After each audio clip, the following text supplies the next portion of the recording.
Oh, no. Hi there, folks! Welcome to session 29. Pay no attention to the fact that our background is apparently missing. I am, of course, your DM of Doom, son of Asgard, maybe, I don't know, perhaps I'm someone else at this point. And with me today, we've got my amazing cast. We've got Silky Cove, shop! We've got Silky Cove, we've got Just Kyle, we've got that one Warlock, we've got Madness Diamond 2.0, I'm pointing in the wrong directions because I forgot that my screen is mirrored, and we have Lawless Ares Cosplay. Hello, everybody! Breathe. Oxygen, my friend. Okay, I've breathed. Do Yes. I have housekeeping? I don't think so. No, I don't have housekeeping. So we're going to move on to the recap, which I have been told because of my ADHD and energy levels, I am not allowed to do. So, I believe Kyle is going to take the recap of last session for us.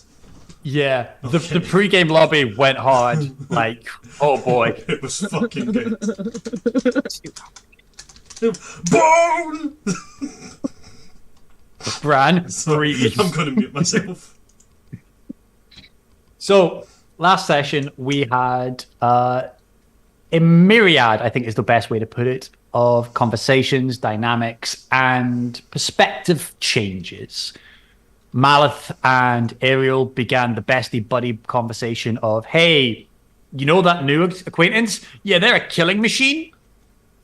Have fun with this lore dump. Speaking of lore dumps, Marisol went, you know what? This captain thing's pretty good. I'm going to double down on being a badass.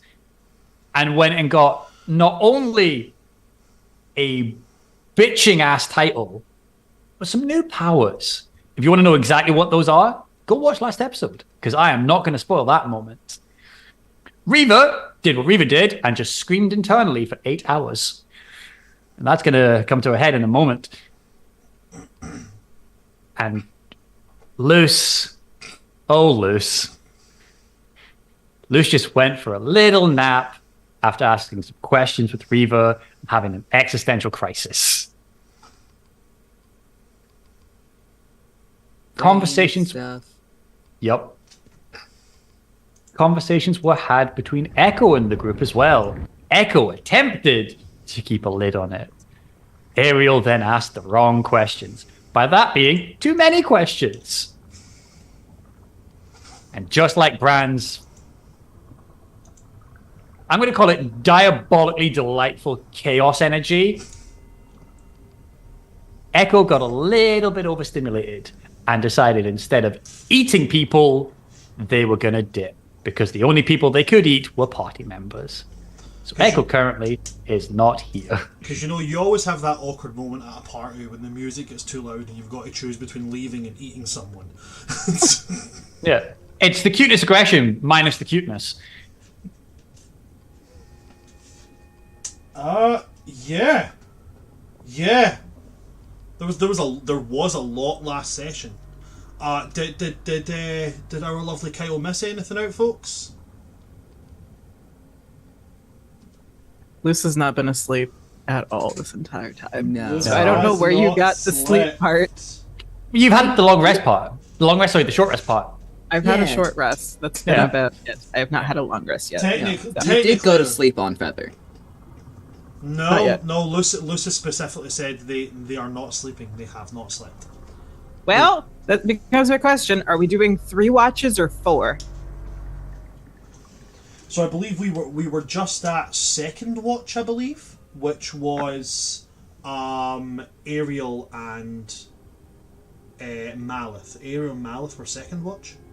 Were they second or were they third? No, sorry, they were third watch. Second. No, they were second. No, they were third. Second. Second. Very much so second. I have actively been tracking this because I'm like, I need a body as fast as possible. They were Making second sure. watch because, as far if I'm correct, Luce was first watch. Yes. And Feather went first watch with him because technically Feather could do all the watches because he doesn't need to sleep. But I thought Marisol took second watch and then came back and slept with you guys. Marisol was on first watch with Echo. That was And then Marisol fell asleep in the Megalodon with Echo. Echo sleeps the first 15 minutes of each watch to do the whole rhythmic thing. Mm-hmm. Once Marisol's watch had ended and Marisol went to sleep, Loose and Feather took over second watch. And the last watch was then Echo and Malith. Yeah, Not that's what I Echo. thought. Ariel and Malith, and Ariel went to go talk to Echo, and then Echo fucking dipped. Yeah, that's what I thought. So, right. By all means, for the confusion, for those who are watching, find out for us Yeah, by just watching go watch episodes. it. Go watch it and then let Our us brains know. are scrambled. We're Things happen. things have been spoken about, and words are certainly something that will exist at one point, but not for Yes. now. So we're going to leave off with where we had been, which was Malith leaving and joining Ariel on their watch, and Echo leaving. Sorry, other way around. Ariel leaving to join Malith on their watch, and Echo leaving after the conversation with Ariel.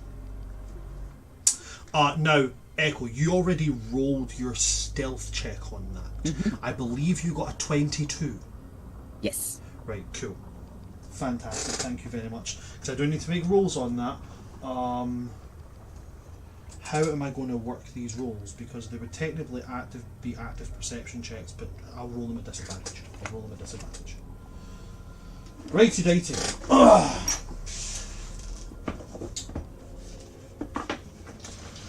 Okay, so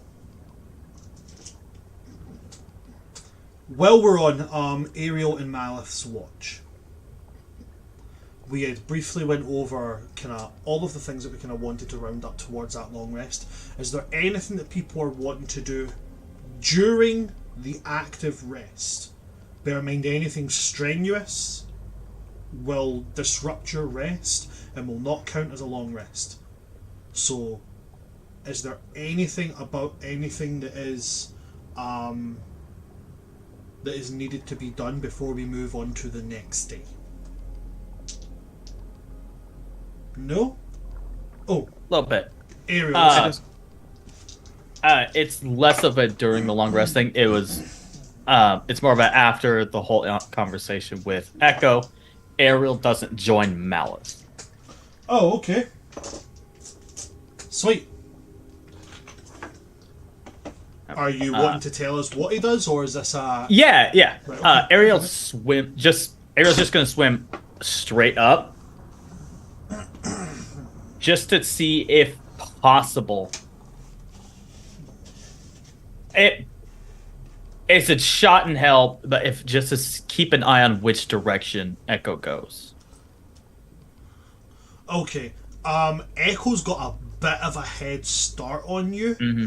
I'll let you make... Now, this is trying to look for somebody, like... You're essentially trying to track somebody. So, Yeah. I'll let you make the survival check. It is going to be at disadvantage. Mm-hmm. Okay? Because, to explain why. One, Echo's got a head start. Two, they're damn near see-through. And three, Yeah. swimming up takes time out of you then looking around. So, make me the survival check with disadvantage.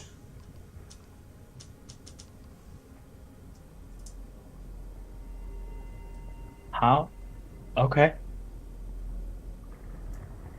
Okay, with disadvantage.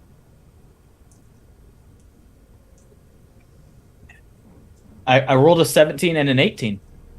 Okay, so what's the total of that? It'd be 20. 20 is not going to cut it. And I have my D4. Okay, now cool. that I've rested. If you want to add your D4, you can go. However, what I will say is, I am going to say this. The DC is a fairly high DC, so I'm not going to say if or if not the D4 will cancel will work or not if you were to get max. But what I am going to say is, it is a very high DC. So it is your choice to make that roll, to add that on and use it if you'd like to. But it is a high DC. I got 3 of them, and this Okay, cool. and this is important person, so By all I means. feel like Ariel would use it. By all means, go ahead then.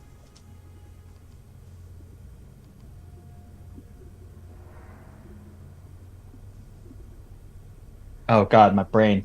So you rolled. You rolled. I rolled 20. I rolled What a did you 3. roll? Okay, so you've got 23 Okay, in total. 23. 23 is not going to cut it, I'm afraid. 23 is not going to do it. DC that would have been needed for that for myself would have been a 27.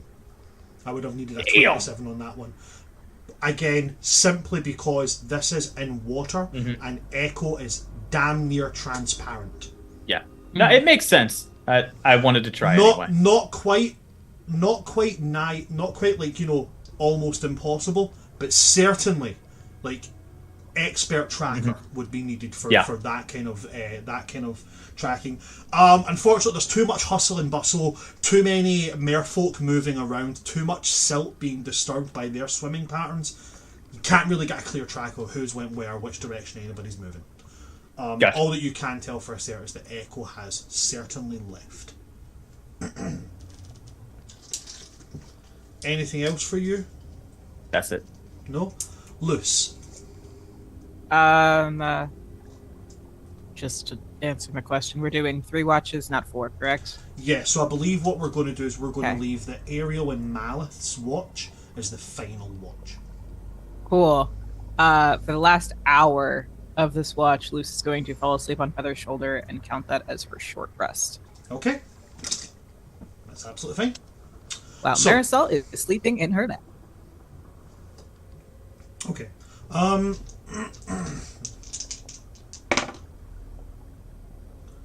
Surprising. Okay. A new day comes. To everybody. Actually, no. No. Echo. How far away do you go? So, Echo's criteria Uh-huh. for where they're going to stay Yep. is one, you already know what I told you about what they're leaving behind. Yep. Because they're leaving the shell behind and the other thing as well. And so that would have been dropped. Shell was left, but the other thing would have been dropped very soon. And then 2, their criteria is they're far enough away that they're not going to be happened upon by people just wandering about. And if someone does wander about in the time of their way, they are going to move further. And that there is a place they can hide. And the way that they are leaving is they are going from hiding place to get away. But once those criteria are met, that is where they stay. Okay, cool. So, make me a survival check, but make it for me with advantage. Okay. As you're doing the...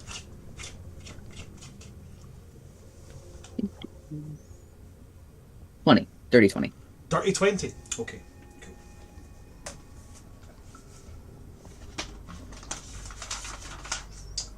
Okay, so on a dirty 20, like I said, this area is very fractured coral, less sand bottom and more silt and shell and broken slate and such. It's more like substrate than it is like a sand bottom. Because of that, there's lots of rocky outcrops. There's lots of, like, you know those weird fish ornaments you get? It looks like a rock but with holes and stuff in it. There's lots of that around here. There's also lots of anemones. Anemones, nautical races, they don't really get bothered by the slight sting of anemones. They're fairly used to it. Unless an anemone wants to fucking hurt you, at which point it will. But you can even dip into some anemones and dip back out.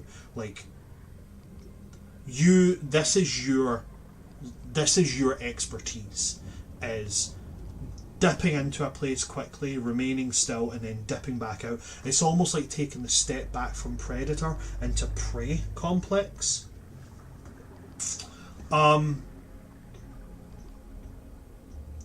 Eventually you settle into what I would call like a crab coal. Like, you know, like those little like kind of like slate stacks that crabs like to like back themselves up into. you almost like kind of find one of them, and it's got like the perfect little kind of like sand burrow style entrance, so that you can kind of squish yourself in. And you can also notice that there's a lot of these around. I would like you to make me an investigation check. Okay. This will be a straight roll. Okay, that's fine.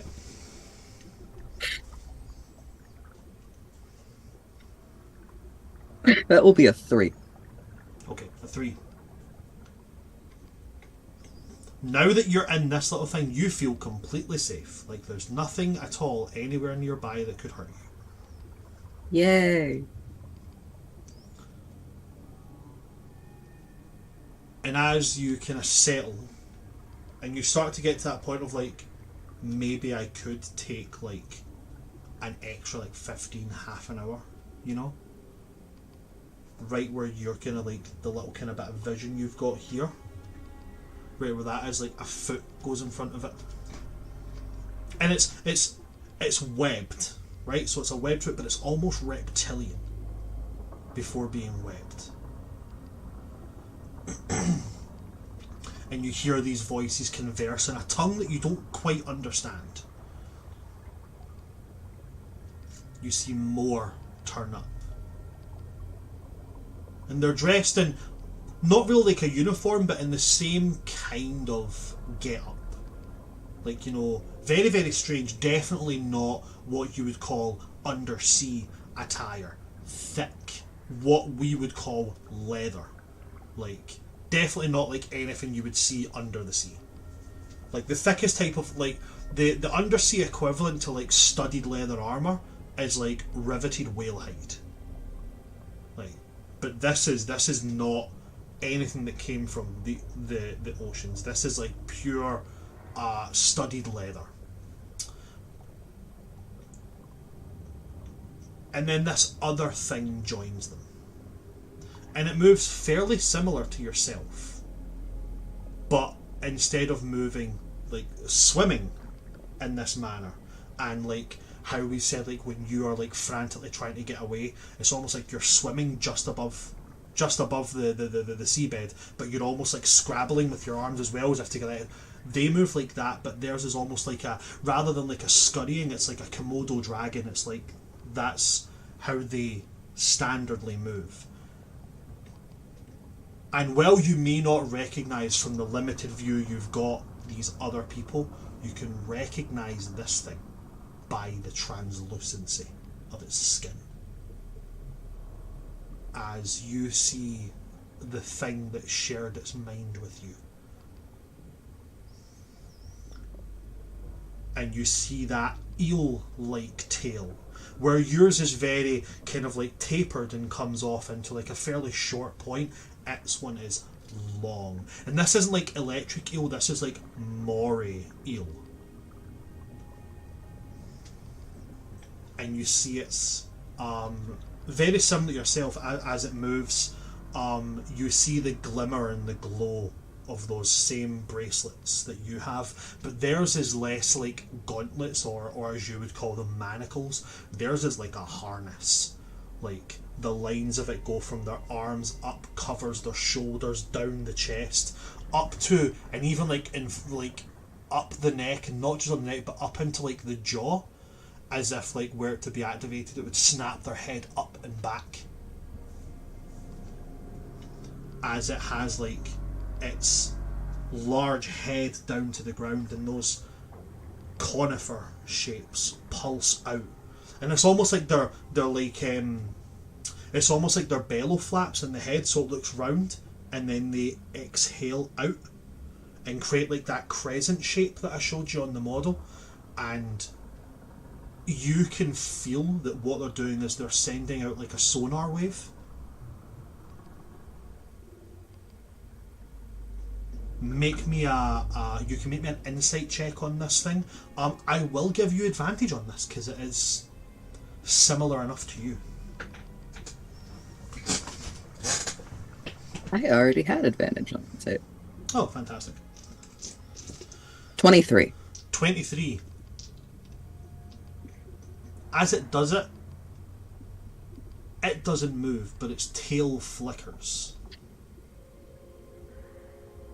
You can tell that it has found you. From the way its tail flickers, from the way its body movement like ridges up, it knows you are there. But it does not say anything. It does not answer the way other things that have been used to hunt you, that have spotted you, have. There's no call, there's no turning and looking in your direction. There is almost nothing.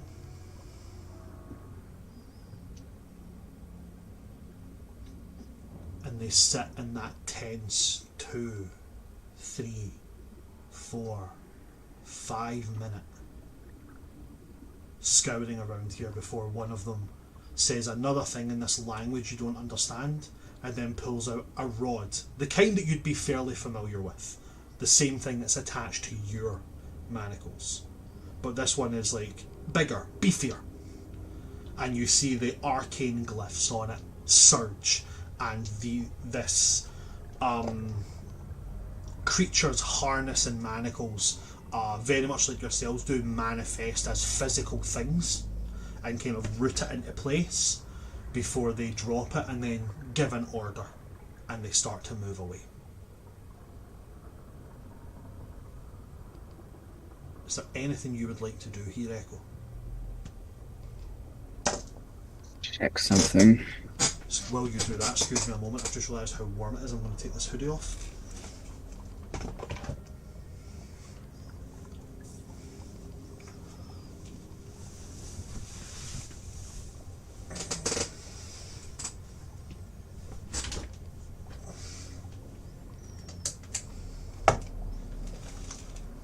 I'm back.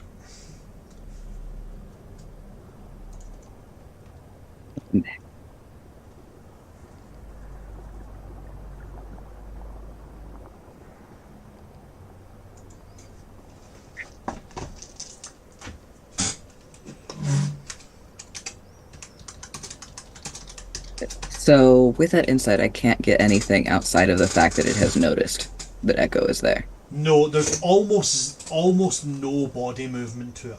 All you know is, Gotcha. for sure, it knows you were there.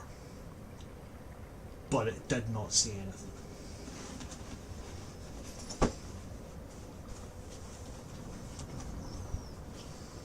And how many others are there? 4.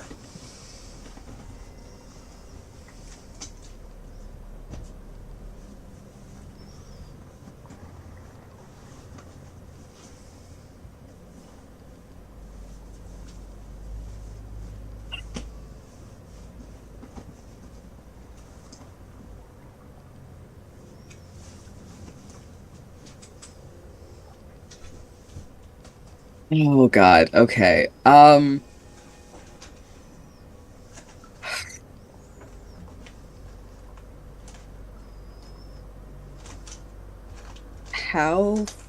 far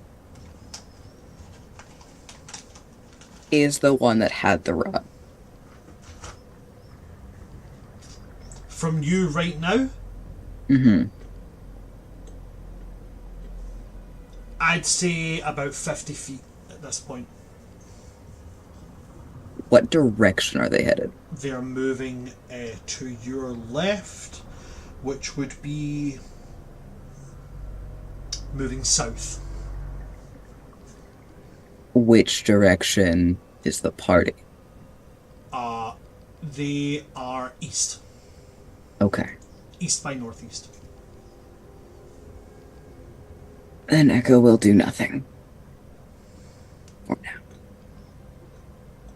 Okay. They move on. After a while, there's no sign that they were there.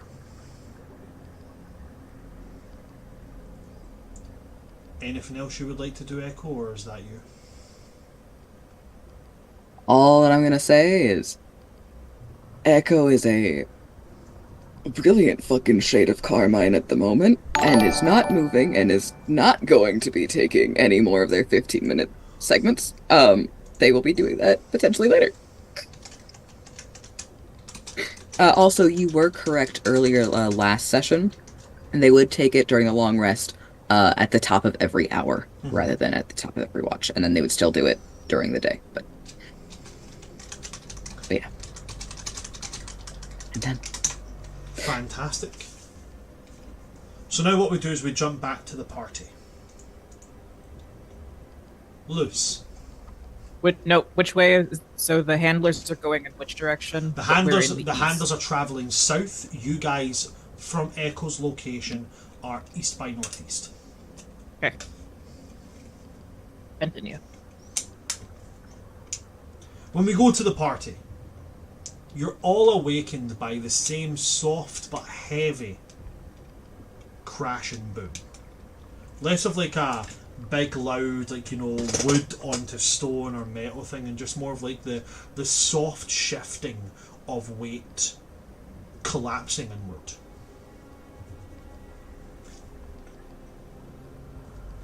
As the megalodon carcass collapses inwards.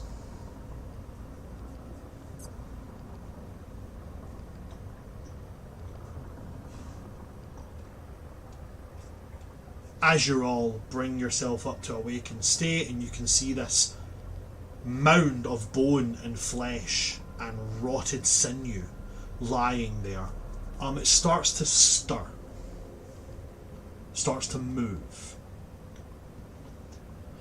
until such a point as Reaver emerges.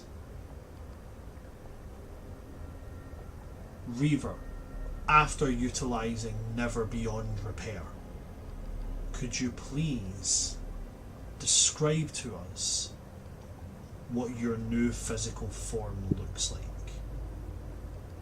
Of course. So, we have the bouncing excitement, I see. I've been waiting for this shit. What Give it to boy? me. So there is still, if we're going from top down, there is still no head. That is still being used by the helmet. So I'll ask you, Bran, for my description, are you wanting the armor to be fused on as well, or do you want me to do the normal like equipment time afterwards for Never Beyond Repair? I would say, if we're going to do this cinematically, we do it almost as like as you're emerging and standing up, like the breastplate is snapping into place, and like you're doing the whole almost like very the Lich King atop Icecrown Citadel putting the Helm of Dominion on. Like as you're standing, you're placing the helmet on top, and it's kind of, you can see it wavering and finding its place to sit atop your neck spine before those eyes light. Okay. Oh, yeah, got you. I'm going to reverse the ordering then. I'm going to start at the legs. Awesome. So, 2 of the ribs from the carcass are going to malform and snap with the soft, less audible version of the crack, like the ice noise that you heard when Never Beyond Repair activated, as they are going to bend and snap the rib into a knee joint and go more like a dog's knee than a person's knee, designed for running. The 2 original legs are going to bend and contort into each other, forming what looks to be more like a tailbone, and interlock in between them, using the sinew of flesh and rotting carcass to almost become a like glue-like sediment onto the crow's nest. The crow's nest is then going to interlace with calcification and the remaining vertebrae of the spinal column to create a more solid baseline and a bottom for what will come next. All the teeth that Luce was asked to break out and stack nearby are going to interlink on each other on the root to create a almost scale mail-like breastplate of ribs, entirely encasing themselves and around the ship's wheel, only leaving a small hole for where a neck could go, but something can also be put in. As these then form and start to stand, it will be very clear that Reaver has grown about 1.5 feet in length, growing from 6'4" to 7'8" at full height once the helmet will be on. The section of jawbone that was asked to be specifically carved out is going to slip just under the mollusk armor as it then fuses around this new rib cage, gently locking in against the serrated teeth again with this sinewed flesh. The voices are going to then echo from the screams that have been torrenting in his mind. Audio is going to come about as 2 more ribs are going to intertwine and break, making elbows and wrapping around the original arms, taking only the hands outwards and embedding onto the rest, stretching the arm length again. Kill Blunder. Kill Lily. And then the head is going to form and pull itself on top, and the eyes will glow as he will simply look around and simply go, kill. And then he'll be formed.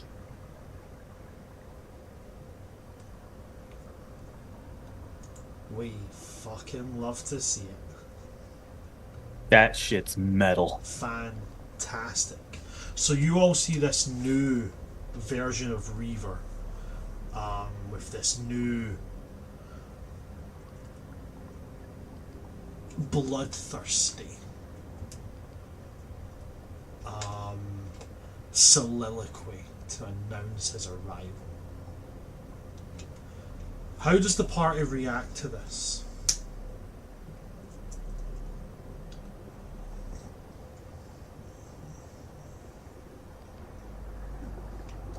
Anybody at all?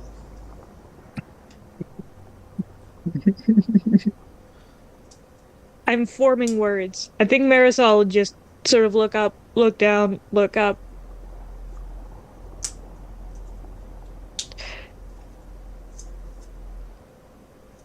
You're not going to kill us, right?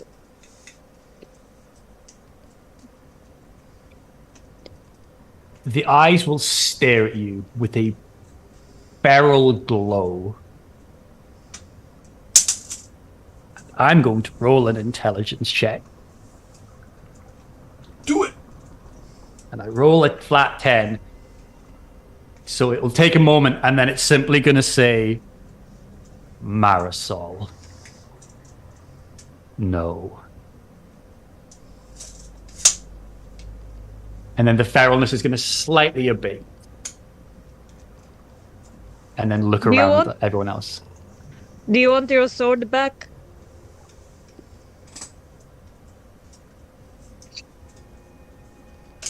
The hand will extend, but the head is still like observing the surroundings.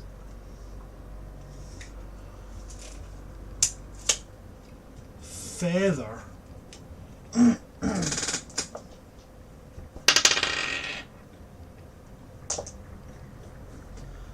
Feather doesn't approach, he just eyeballs you warily. Like, he's not like preparing to cast magic or anything, but you can see that his hands are like at his side. They're not like clasped anywhere. They're at his side just in case. This is reading a little bit sus to him. Ariel, Luce. Anything you guys want to do here? Ariel's still at a distance and like just keeping watch on everyone and kind of being hesitant about approaching. It's kind of like in his mind trying to psych himself up about it. Luce? I think Luce is just... Can I insight check Feather real quick? By all means, yeah. Advantage Awesome. on insight check because I get advantage. I mean at this point you guys are like basically an item, so yeah, go for it. Have the advantage. Okay. 15. 15. 14 plus 1. Something's triggering his wee sus spells. He's like, Okay. But he's She's not. just He's gonna- not. He's not got that face he has where he has the answer. He's got that face of I have a question. I just haven't figured out the answer yet. This just kind of sees this, the I have a question, but I don't know what the question is yet face. It's just like, well, I'm a fucking idiot. I'm just gonna go ask the fucking question. And she is just going to take a step in front of Feather to the side. And it should be Marisol and then Luce in front of Reaver. She's just gonna tilt around Marisol and look over Marisol's shoulder and look at Reaver and just say, all right, so which one of you is captain now?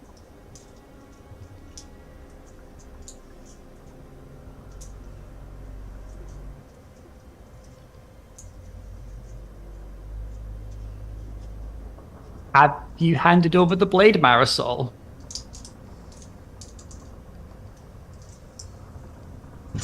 I'm looking at it. I'm looking at your hand, and I'm holding the blade, and I'm just like,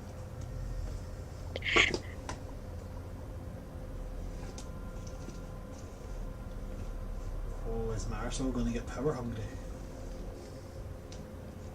no, I think she's like, you died. I don't want to take this from you here, Nuko. It's Okay. like, it's less of a power hungry and more that it's a cool sword. Cool as fuck sword. It is absolutely a cool sword. I was more thinking you were on the, do I want to equip this person with a weapon? Too. It was there were layers there. It was this man just talked a lot about murder, It's like and an it took him a onion. minute to recognize me.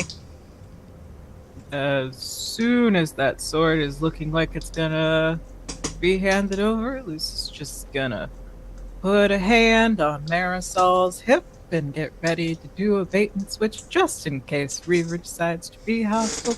But it's not out of mistrust, it's just out of maybe this will make Marisol more comfortable. That's fair. Okay. Funnily enough, as you do that, as the sword is put in his hand, Luce and Marisol, you will both feel like two fingers, like just like touching your shoulders. So like Marisol, you would feel it on like your outer left shoulder. Luce, you would feel it on your outer right. Mm-hmm. As Feather has two fingers on each of you. And again, he's eyeballing Reaver.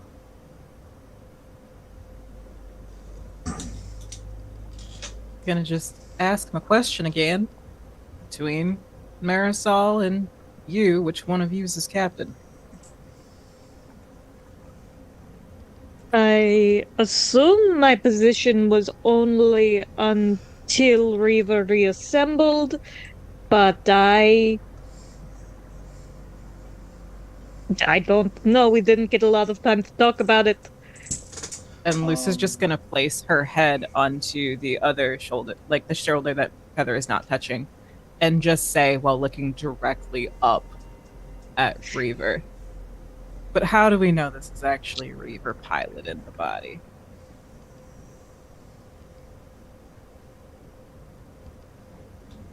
And I that mean, he Fido did. didn't do something.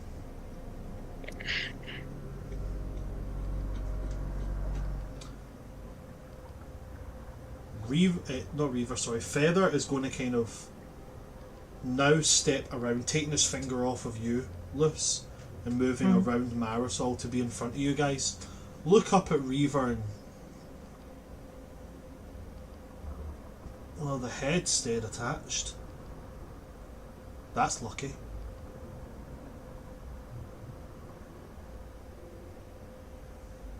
As I take the blade, I'm going to cast Shocking Grasp on it.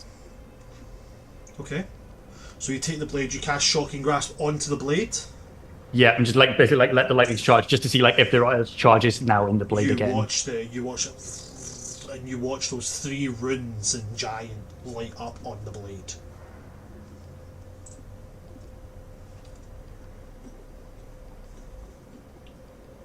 The reply you'll get to whose captain is, Captain, do the bells call?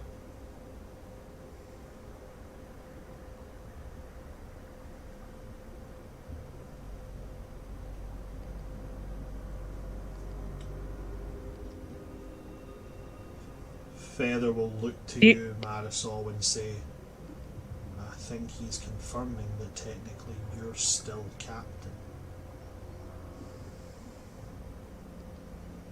Oh. Okay.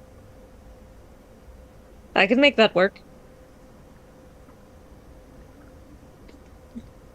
What position is Reaver then?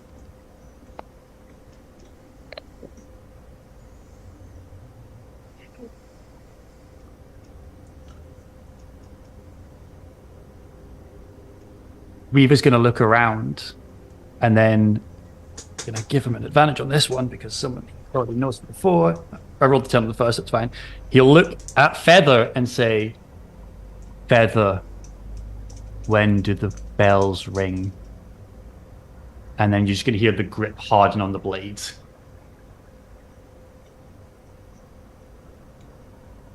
Okay. Can Feather make an insight to see what he's talking about?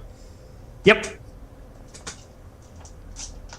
Is this pirate related or Feather and Reaver that pirate related? Okay. I have both. Okay. If you need, I can DM you the answer of what's currently going on. No, it's absolutely fine for this to be a. Can he figure out what Reaver is meaning in this moment? So that's an 18 in total. I'll let you decide if that's enough for him to. Oh, absolutely, yes. Okay. What is it he's asking? He's waiting being told to let loose. He's waiting to hear the ship bell ring to go fight. Right.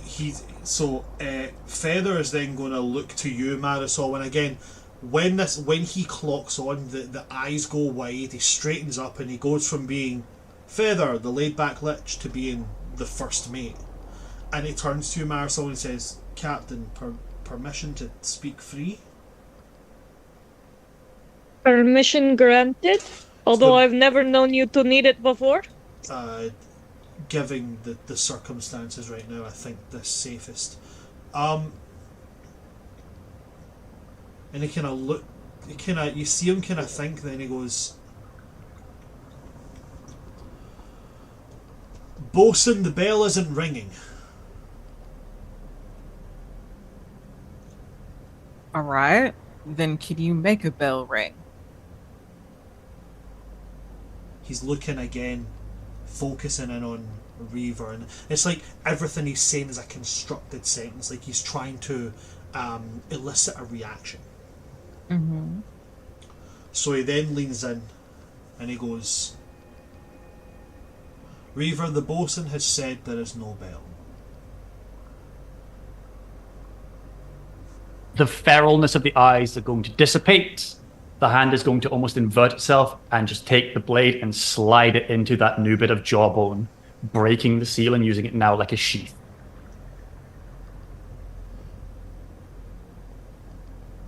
And then the blade's just going to go onto his back, now attached.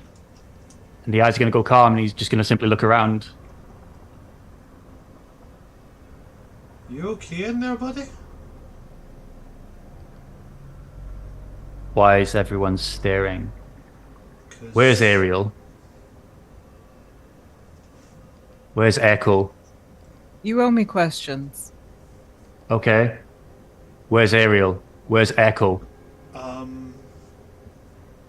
He's going to point to Ariel and then he's going to say, "As for Echo, who knows?" Echo left. Echo ran. Out of fear. What color? Can we remember what color Echo was when they left? I can. When they left, specifically, they were Viridian. Okay. green color, right? Mm-hmm. Before you accuse Luce of being colorblind. I do remember last time that I heard Viridian and said, "Oh, red." I was thinking vermilion. Yeah. but that fits perfectly in with Feathers. Like they were Viridian. Oh, they were red. Is it vermilion like a yellow? Orange. It's vermilion, not like Orange. like a almost on the reddish side of a burnt orange. Kind of, yeah. Okay. Maybe. Luce will, in fact, say that Echo was green.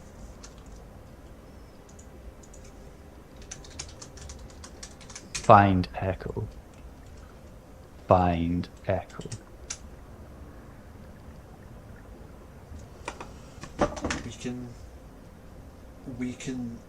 We are most definitely going to find Echo. Echo's I am one of assuming us. Captain C. Sorry, say again. He's like, this is like him standing, like he goes, I'm assuming Captain C. Mm-hmm. Feather is going to look at you and say, in keeping with the code, your last words were simply the passing of the title. Until I return. Your words were, "You're in charge, I'll be back." I mean, he looks back to me. Sorry, that was Bran as the DM speaking. Yeah, that's fair. Gotcha. I thought it said I mean- until I was back. You know what? Interesting. Your words specifically were. Huh? I can't remember the beginning of the sentence, but when it came to speaking to Marisol, "You're in charge, I'll be back." By the code, Okay. Marisol would have to give you captaincy. So, Very well. Feather's just going to. In fact, you know what, Reaver, do me a favour. Make me a history check on that. Instead of just assuming that Reaver got it wrong with your past history, this could be something very much so that Reaver would be able to recall. 13. 13. Okay, so we're going to back there. Reaver, you would know enough that perhaps the words that didn't come out as intended, and that you would know, instead of having to say "I'm assuming captaincy," you would have to ask, like Marisol, can I retake my position as captain? Very well. If you're sticking by the code. Otherwise, technically, your actions But would now, be considered because means. Paladin. Yeah. Yeah. Do you want the other set of words that you used as I eat my pet across the floor? Go for it. Okay. It is on similar page.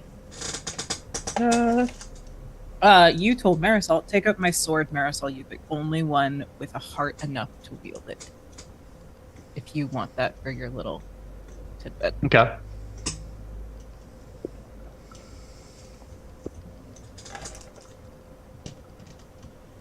I will look at Marisol. As long as you are feeling up to it already, I have no problem.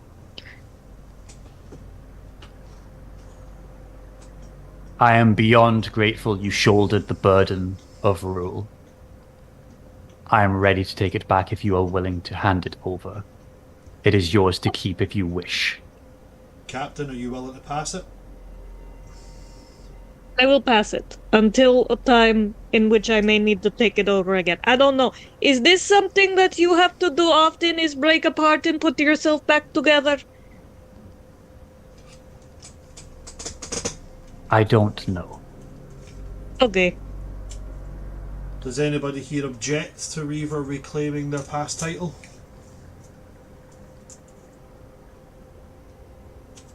All say nay, no say aye, so says aye. We reinstate you. Welcome back, Captain. First order of captain, no one is leaving. I'm going to look at Feather and I'm just going to go, baby deer with teeth. Perhaps I should set out, considering teeth can't do much to me. They'll run. I'll do it. There are hunters. Wreckborn, unless I am mistaken, Luce, are a scourge on populace. No one will go near me. The perfect wolf in sheep's clothing. Wreckborn ain't nothing but an inconvenience most of the time. Most of them, if you find them out this way, which is a rarity, means they just died and are willing to rip you limb from limb to put themselves back together and use the parts. So you are correct, Captain. Okay. Keep everyone safe, first mate.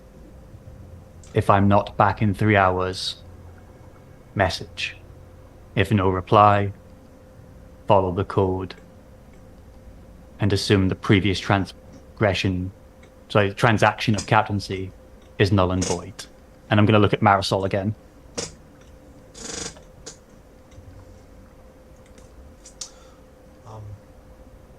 Before you go, we have been told to leave. I imagine they'll be telling us to leave now. So perhaps rather than telling us to stay put and potentially causing ire to the locals, perhaps we could pick a destination and begin moving towards that. At which point you and Echo, when you find them, can catch up to us.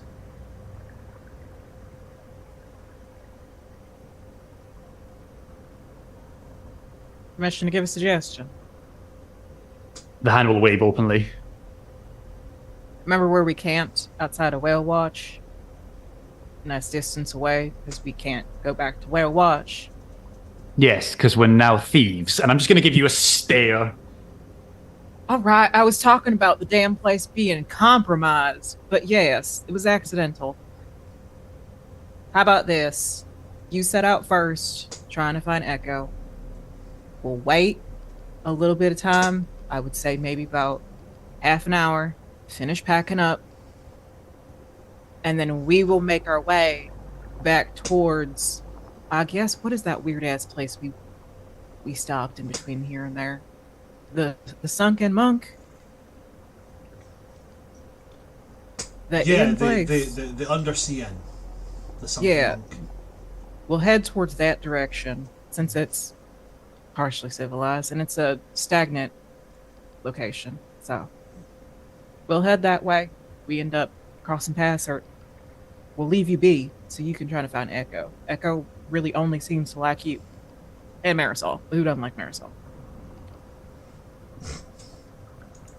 Echo is just not... Echo is scared enough to be cautious around me. I'm working on improving that. What is that? And I'm then going to point at the clown.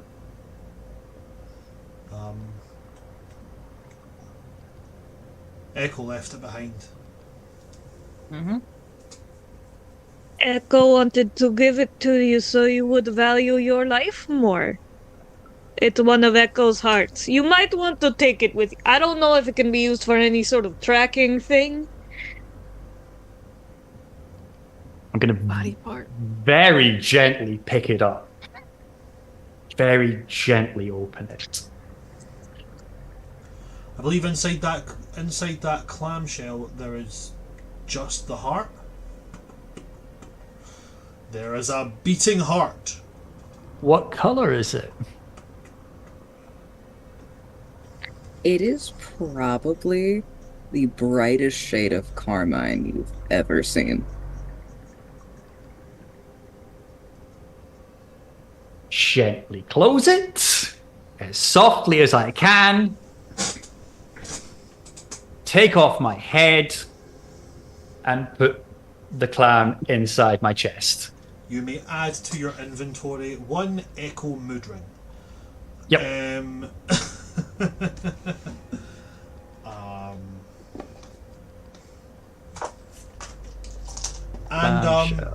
Echo, with your permission, I would like to do a little DM fluckucking, if that's okay. What's up? You still have hearts, right?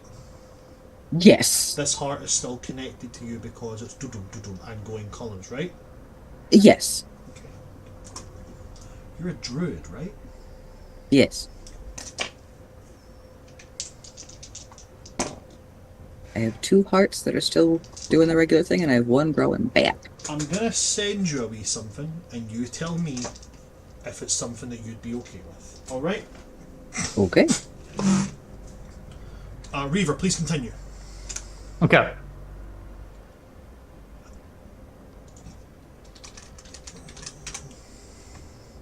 I would like a check-in from the crew when you reach the monk. Is that something feasible, First Mate? Easily, Cap. Wonderful. A word in private as well with you, if that's all right. Absolutely. I'm going to swim out of the corpse. Feather will turn to you, Luce, and he'll just kind of let you know, squeeze your hand and say, I'll be back soon. Right. Can you... That's still Reaver, ain't it? I'm definitely going to be checking that. Alright. And he's going to kind of nod to every member of the crew, yourself included, Ariel, kind of nod to Malith. And to yourself, Marisol, he's going to kind of like, as he's, you know, walking by to start swimming, he kind of squeezes your shoulder a little bit. Kind of like the most friendly gesture that really Reaver has done to anybody here. Just like, kind of like a very reassuring kind of like, you did good. You did good kind of thing. And then he'll keep moving. He eventually joins you. He eventually joins you, Reaver, and he's like, "You wanted to speak." I will be currently picking up Thresher's flail. Okay. And I'm going to quietly say to him, to make sure if anyone was trying to listen, it would be like hard for them to hear, is like, if I asked you, would you kill Luce?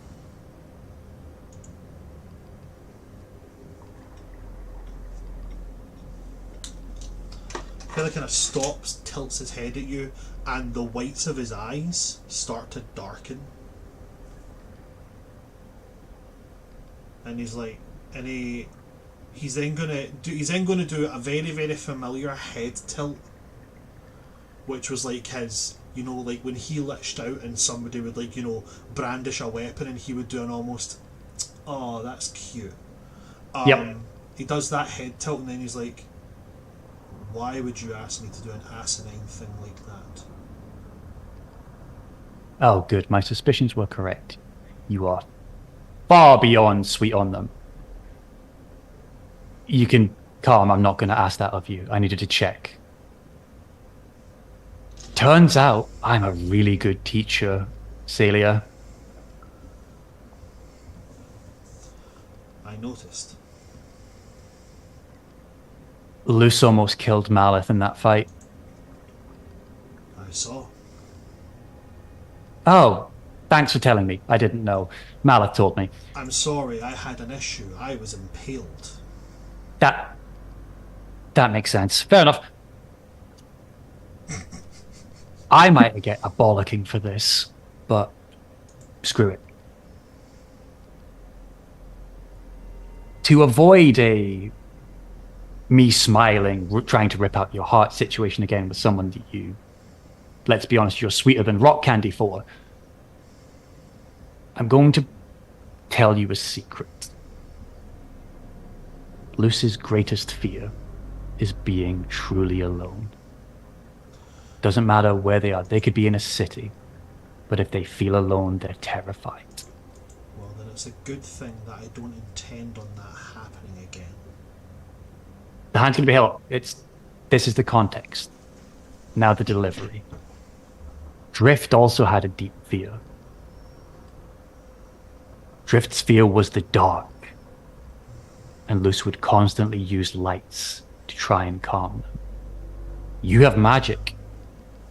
If Luce goes a bit Archie, maybe you can use a light and try and pull them out of feeling alone.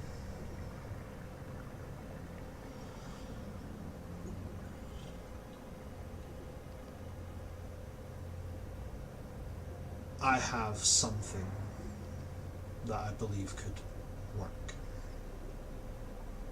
Good. Because it's better than putting them in a box like I was. Not that you were wrong to do that, by all means.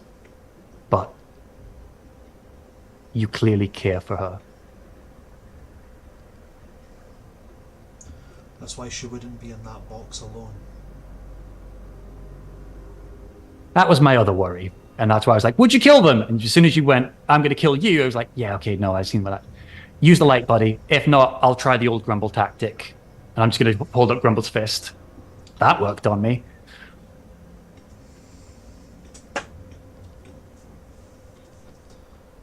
There's a lot of different things that we can use before we start talking about physically harming the person I love. Wonderful. That's kind of adorable from you. Do me a favor. Give me a list of all of those, because I've got 0 brain cells. Okay. I'll start conducting a list, Captain. Wonderful. Don't let Ariel escape. And then I'm going to swim off. What do you mean escape? Okay. And he's going to start making his way back. With like his head, like he's rubbing his temples as he's making his way back. And as you guys see Feather coming back, he's got like the 2 fingers on the temples.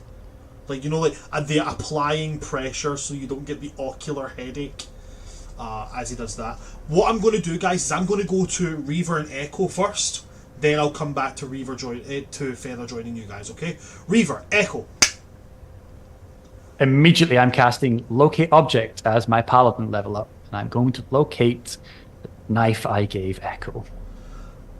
As you ping that knife, how far would you have been travelling when you do this? You know, are you doing it immediately as Just you leave? out of sight. Just out of range, yeah. No. I was meaning like Reaver. Like, how far are you traveling, Reaver, before you ping? Oh, immediately. As soon as I've said that and I've started swimming, I'm immediately pinging. You ping it, and almost immediately you get a sense of where this dagger is, and it is precisely 15 feet to your left. Go. Die. Gonna slow down and cautiously look around, and I'm gonna start singing. Very softly. You can sing as much as you like, but you see lying on the ground in front of you a belt and dagger cast haphazardly aside.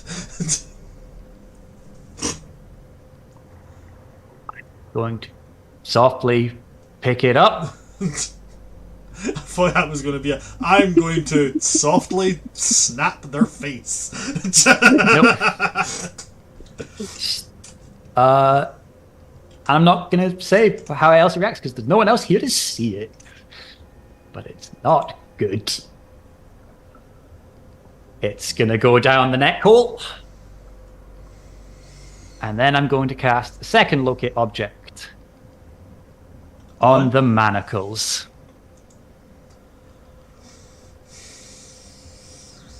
Echo's neck manacle.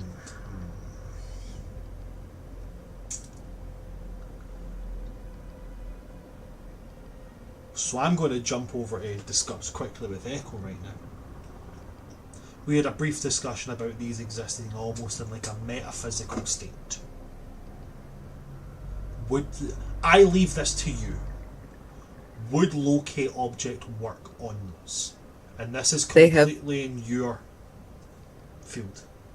As I have described them and as I have created them, they have always been both metaphysical and physical. So them being physical, they could be targeted. Yes. Fantastic. So, Locate Object pings. Does Locate Object have a range? 1,000 feet. And if not, I'm kind of fucked on finding them. 1,000 feet. Yep. And it will tell me their exact location. It tells me as well if they move. Echo, how long do you think you would have been moving? I gave you my criteria. Once they fit that, that's where they stopped. If they got bothered, they moved. But outside of the interaction we just had, which are not moving after, Here's that's what where they're I'm going staying. to do. I'm going to roll a percentile die. As I don't have a figure in my head, I roll a percentile die, and that will tell me if it works or not. We're going to go for feathers, not feather. Echo's very good at what they do, and Echo is very fast. So we're going to go 75 percentile. Right, that's what we're looking for. Okay. I almost picture, especially in this kind of setting, it moves outward like a sonar ping. And you feel it reaching, going. It's like it's almost at the. It's almost like you can count it like nautically in your head. And it gets to just off of 900 feet south. Before you get a ping. Okay. To your, it would be for you. It would be south by southwest.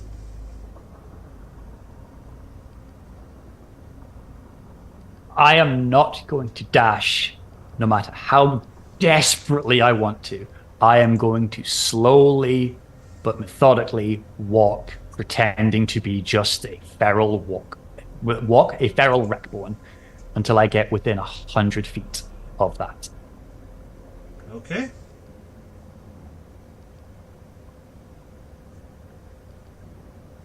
Once I'm in 100 feet, I'm going to see if there's anyone around that may fit the bill of a hunter or even a person. You can make me an investigation check, certainly. That will be a disadvantage because I've never been repaired. This is going to go to 16 base, goes into a nat 20, so a 16. On a 16, there's no sign of any living being. Okay. But the ping is still there. You said that you moved until you got about 100 feet away and then you kind of had to scan about. Mm-hmm. The ping is still in the same location. As far as I understand it, Echo, you did say that, once you were there, you were there. Right? Okay. So the ping is still in the same location. I'm going to, again, start softly singing and get to within 30 feet of it. Okay. Because I will know exactly where Echo is from the ping, but I'm not going to get too close. Performance check for you, Reaver. Mm-hmm. Echo, perception check.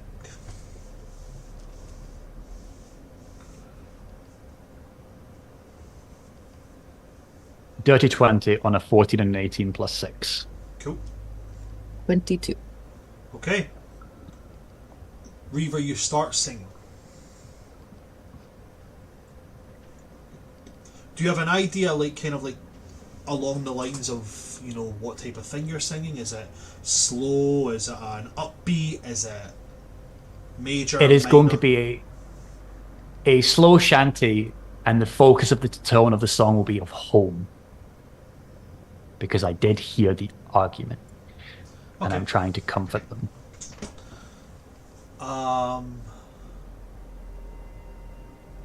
Okay. So you start singing something that goes almost along the lines of like a slowed down version of like Fiddler's Green. Echo with a 22 beating the 20. You can hear this, and not only can you hear it, you recognise the voice. Now you do with that what you will, Echo. All I'm saying is that you can, from that perception check, you can hear the singing, and you can recognise who it is that is singing. And outside of this figure, the figure of which Echo does not recognize. Not entirely, but you would recognise the breastplate, the hand, the sword, and the helmet. Gotcha. There is nothing else around. Nothing else.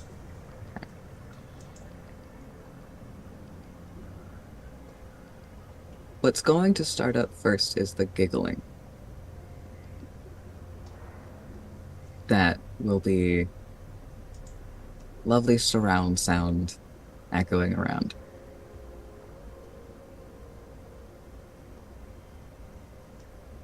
After a little while, it'll taper off.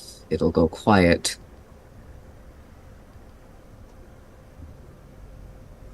And since Echo's been traveling with you all, Echo tends to speak in less than, like, 15 or so voices, like they did when you guys were all first meeting. This is back with the very large amalgamation of voices.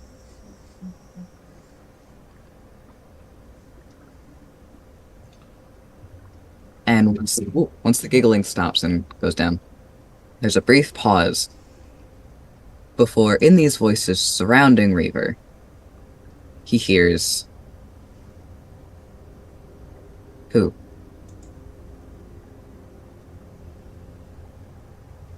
I'm going to drop the flail, cross my legs as I sit down, and simply just sit in an open, comfortable stance. And we'll simply call out, I did promise I'd be back, Echo. I'm here and I'm not going. Take as long as you need. I promise you you're safe with me. Echo's a mistrustful little bitch. I'm gonna insight check that. Selkie's like, ah. Echo's like, sus! Yeah! I'm like, adorable, genuine. Echo's like, fuck you, fuck this, fuck that! Wow, I rolled really shit. That's a 17 total. But that's with advantage and a +8. But that's 17. I would say a 17 is high enough in this particular instance to kind of get a... It would at least be enough to convince you that this is, in fact, Reaver being genuine.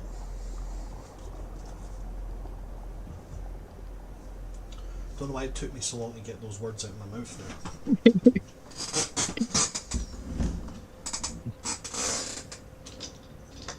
Oh no, he's getting a book.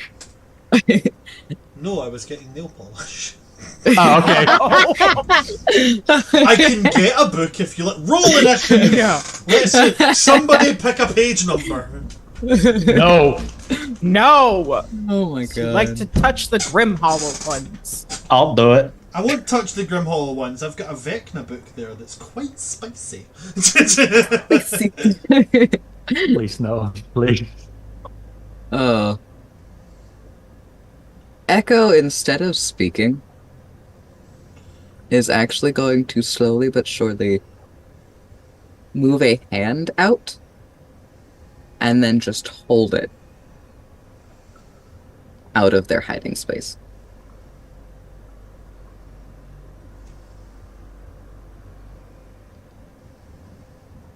I am slowly going to approach Echo, and I am going to hold your hand. The hand will actually slow- open just a little further.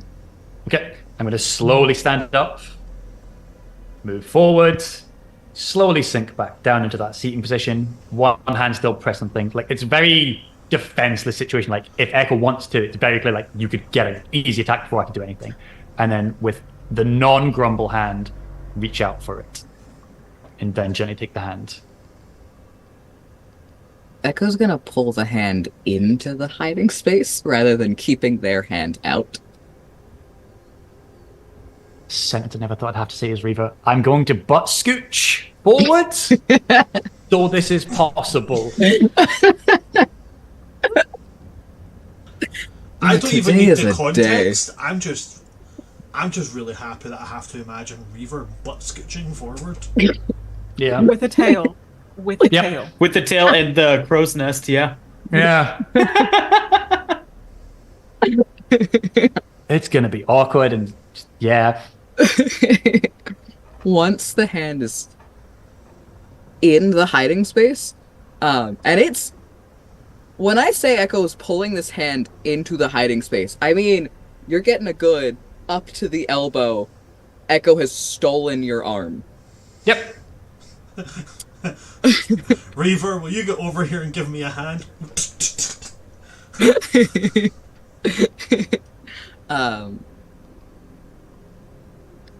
But you do feel two of Echo's hands wrap around Reaver's.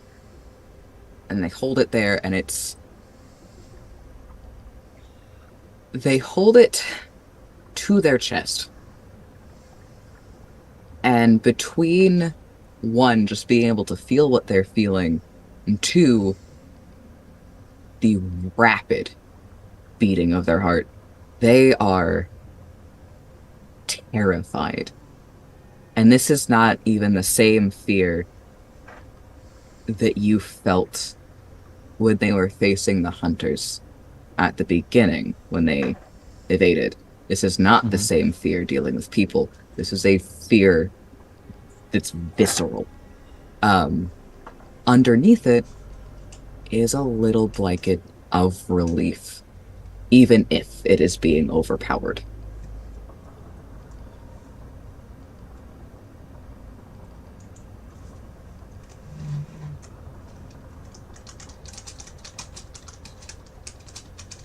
The creature Echo mentioned, from when they fell in battle, it came much sooner than Echo was expecting.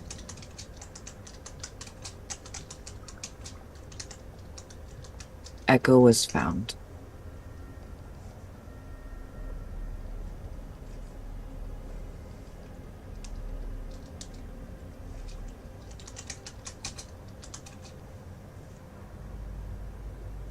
So I know for the hand, is the hand like, if that's the chest, is it placed like that, or is it placed like that, still holding the two hands? So, okay.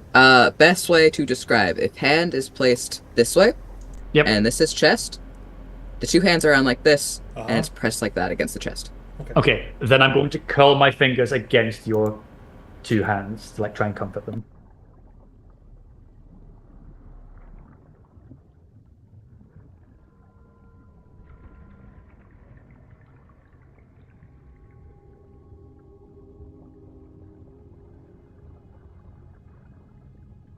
Why are you here?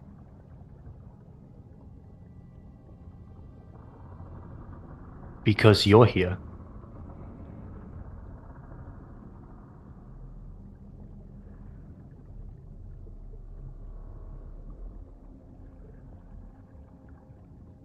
I promised you I wouldn't leave you alone. I keep my promises.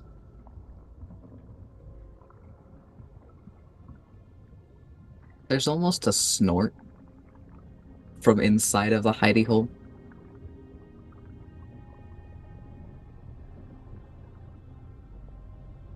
And then, when Echo speaks next, they're not speaking quite in the third person anymore. And they go, I know you do.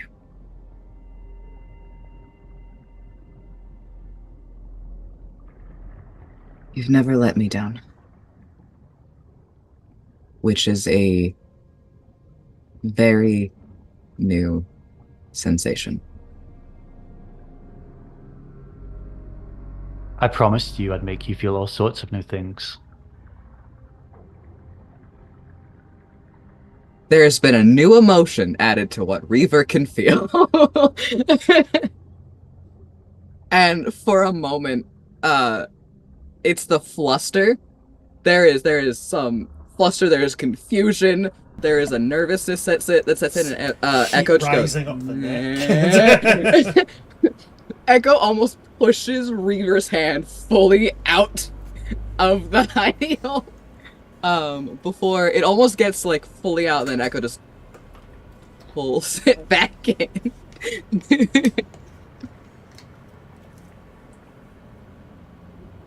And that still sounds like a threat.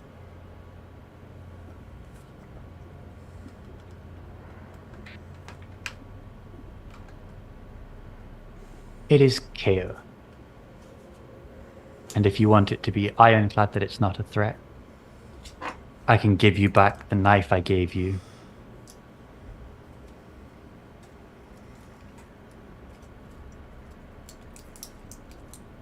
I didn't want to discard it. To be clear.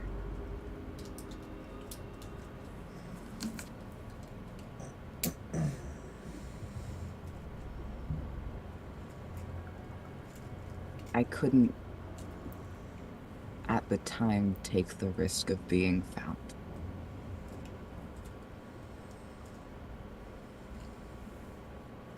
Congratulations, you're one of the first who successfully found me.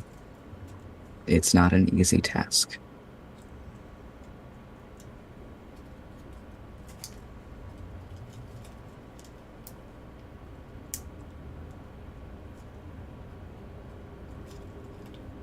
Well, I'm nothing if not stubborn. On that, I want to put a pause there and I want to jump back. I was like, I need to hear what he says as a retort to see if it's like a good wee cutaway line, and it was fucking great. I would like to jump. I would like to jump. I know, right? I was sitting going, oh, I don't want to jump away. I want to see more. I know! It was so good! I love you both so much. That was awesome! I'm going to jump back to the rest of the crew as Feather is approaching you guys, rubbing his temples. That is definitely our Reaver. Aww. Thalia. So I'm fairly sure it's the real Reaver. Or Alright. whoever's pretending to be him is doing very well at getting on my last nerves. And I've got to say, as a lich, I don't have many of those. So, what about that weird shit that happened before the fight? Where we saw, like, the human nonsense. Archie popping up. Well, I've heard Is it Archie? It is, and it isn't. It's Okay. strange. I've heard of people who, when faced with a duality of sorts, when faced with a splitting of themselves, a step with which could completely alter their course of being, that oftentimes there's a separation of body and soul. Granted, I've never heard it happening in someone who is deceased. Generally, it happens to those who have been brought back, reanimated, reincarnated, not reincarnated, or resurrected. I don't think Wreckborn really count as resurrected, more of a construction around a spiritual remnant. But I don't believe it's something that's going to go away until Reaver is able to separate whether he wants to continue like Archie or whether he wants to carve a new path as Reaver.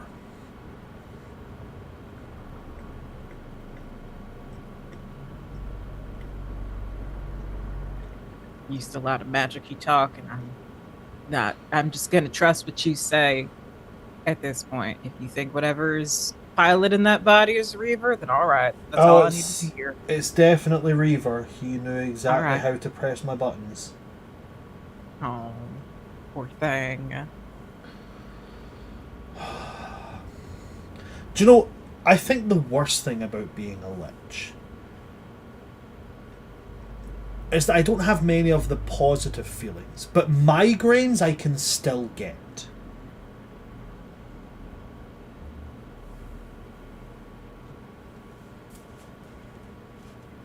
You ever gotten tentacle stuck in the door? Considering there's only one appendage on my body that is remotely tentacle-like, no.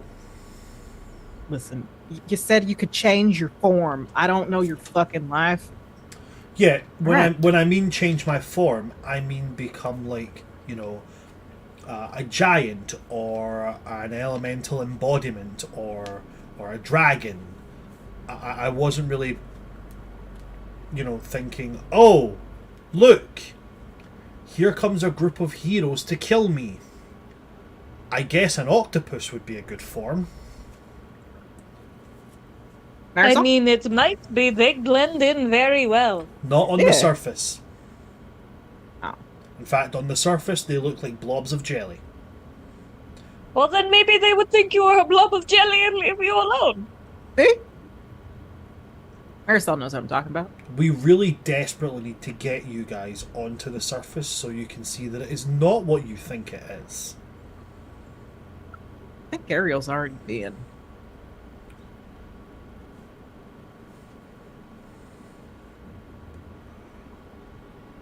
We should start packing up. Start moving out. Who's gonna play chaperone? Or Malice? Or is that my job? Would you no longer like it to be your job? I sort of thought it was de facto your job. I wanted to make sure it was de facto my job, so nobody decides to stab him. Ariel, would you be able to keep an eye on Malith while we travel? Without stabbing him.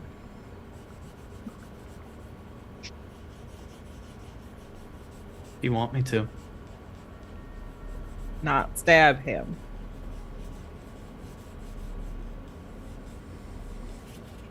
Okay. Thank you If- kindly. If you want to, you have a voice.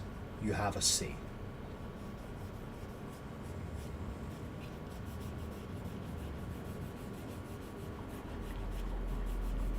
Aye. Grant, thank you very much, Ariel. I appreciate that. Mm-hmm. Luce will pull out her map. Huh? She's been keeping track of where we've been going the past couple of weeks. And we'll roll it out. Basically point to the sunken monk so everyone can see, including Mouth, of where distance-wise we are going. And then hand the map off to the scout to lead the way.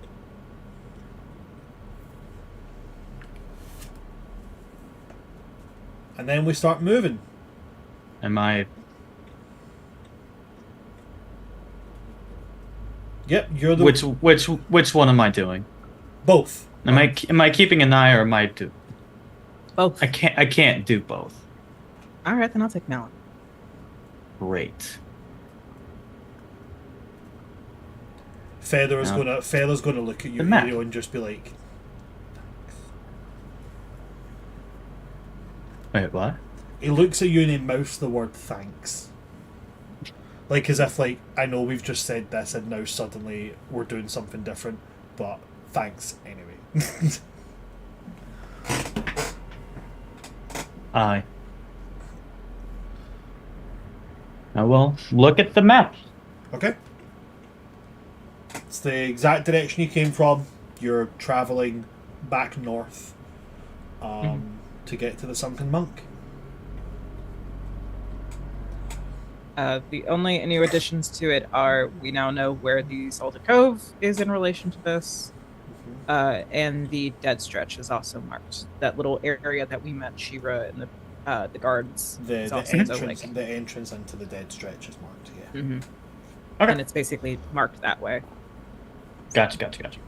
Alright, then I guess I'll start leading.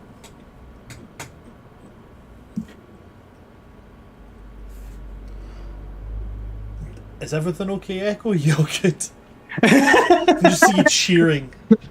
Cheering Ariel. Ariel's leading. It's happening. You're doing a thing. Listen, I'm just proud. He's doing Go. the You thing. can do it, buddy. I'm proud of you, buddy. Ariel's leading, but still being a sassy little shit. There you go. Speaking of being a sassy little shit, while you guys are moving, Feather's going to come up to you, Ariel. And he's going to say, "Do you mind if I talk to you while you lead?" This is Feather, not first mate, so like you're perfectly allowed to say no.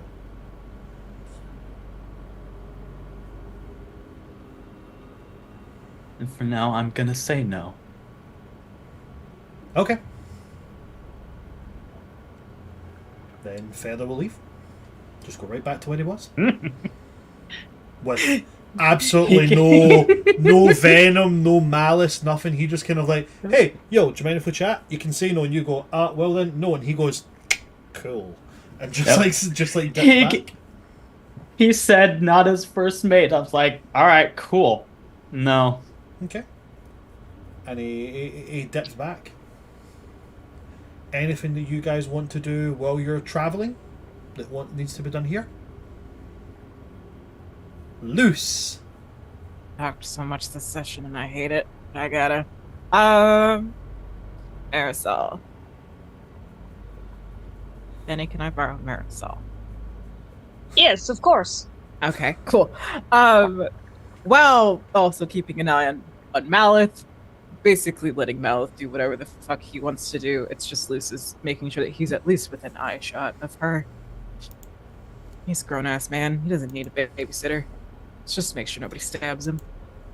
He's a strong, Luce independent, grown-ass man, and he don't need no babysitter. He is very stabbable, though. He's Right. very So, I have never made an NPC more stabbable in my life. Yeah. So Luce is a little bit on edge because it's like the shield is just constantly attached to her arm. The shield has not left her arm since last combat. It is just there. It's just part of it now. She usually wears it on her back. So she basically keeps an eye on Malith, who is probably in the center, between something or something, somewhere between her and Ariel. And she's going to swim over to Marisol. Hello. I need advice, if you're willing. Of course. All right. You're good at talking to people. How the fuck do you do that? Well, I have found that after years and years of listening, you start to learn what people want to hear. And then you can kind of work backwards from what you want to say in a way that they want to hear. So they're not going to get mad about it, unless it's malice. What do I do when there's no words I want to say, when I just want to beat the ever-loving fuck out of someone? And there's no like words that go along with it. It's just all screaming Well, and fighting.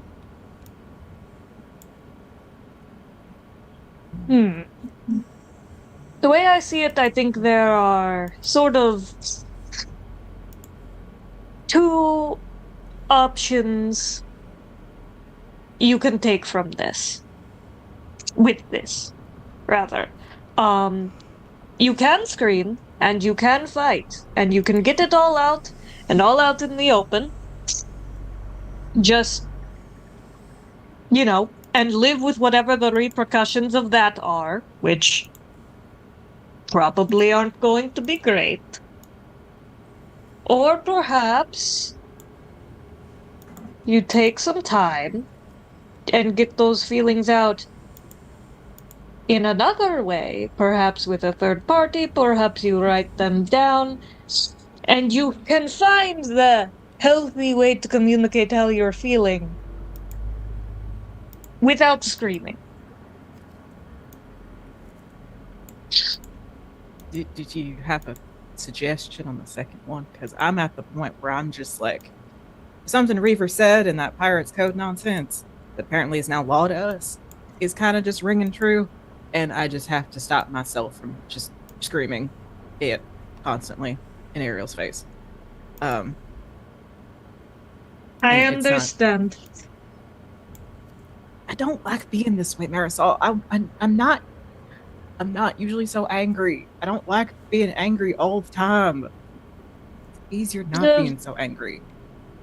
I know. Anger is it's an emotion that will eat away at you a lot. Yeah. So why exactly are you angry?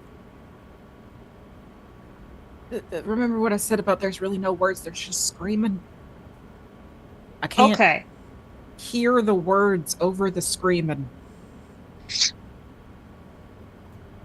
Okay. When did the screaming start? After Ariel lied about my necklace to Reaver, and then Reaver tried to break it.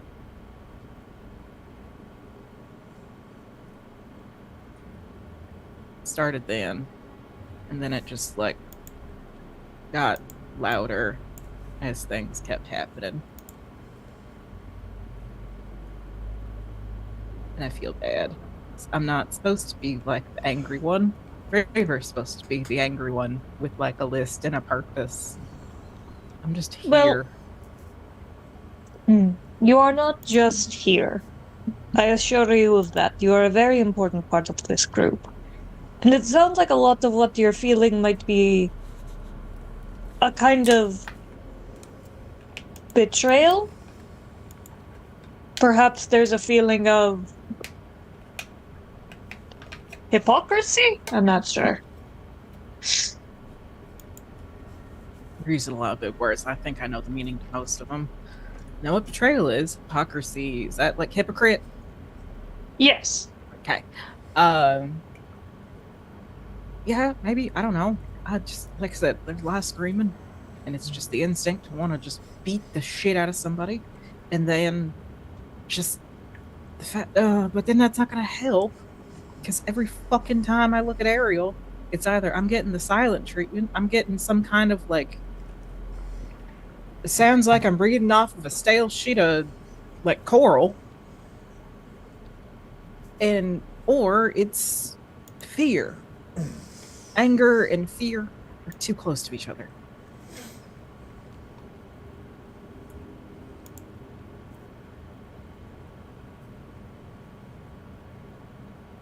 I'm angry he's afraid of me. How stupid is You're that? angry. I don't think that is stupid. I mean, I think in a lot of ways it makes some sense. You know, we have traveled so far together. You would believe that there is a trust there.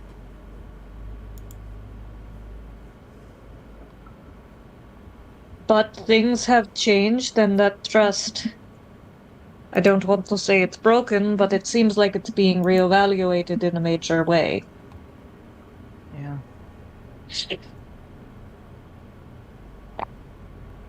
All right. Well, I'll think on it. If you think of anything that might help, just let me know. I trust your opinion more than anybody else's, honestly. I appreciate it. More than anything, I just want you and Ariel to talk this out at some point to figure out where you both stand, and then we can all move on and be, like, copacetic again, because silent treatment and underlying rage tend not to be a good combination. My third option for you is to find a really big rock somewhere and just go to town. And pretend it's Ariel. Get it out. I don't think that's gonna help. I'd rather it just be Ariel. I just. I can heal him, but I feel like that's not gonna help the fear part. All right. Well, I appreciate you, Marisol, and I appreciate Of course. your input in trying to help. I don't know. Anytime. I might not like magic too much, but I like yours. I think it's just because it's you. Oh, thank you. And Luce will just basically follow somewhere between Malith, Ariel, and Feather because we have a long journey. So it's just kind of like just keeping an eye on Malith, Mm. like checking in with Marisol and checking in with Feather, and just kind of leaving Ariel to his own business. All right. Is that everything for you guys? Then what we're going to do is we're going to go to our break there, 50-minute break. When we come back, we are going back to Reaver and Echo. All right? Yes. Don't go anywhere, Eee. folks who are watching at home. We will see you in 15 minutes after our break. Don't move.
Hello there, you beautiful bunch of nerds. We're back. And we are going to jump right back to Echo and Reaver, who are doing cute shit. So, Reaver, Echo, please continue from where you left.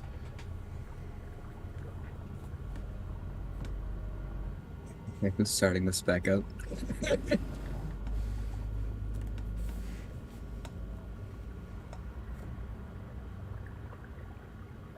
You have the high charisma, you get to start. I left you off with the but I'm stubborn. Oh, you and I'm leaving did? you. Yeah. Bastard. You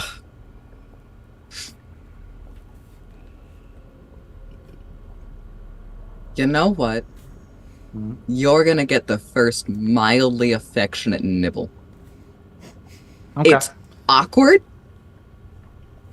And you can tell, like, Reaver can tell it as the gnawing happens at the corner of Echo's mouth. They're not sure how much pressure to put. It's very uncertain nibble. Reaver, make me a con save. All right.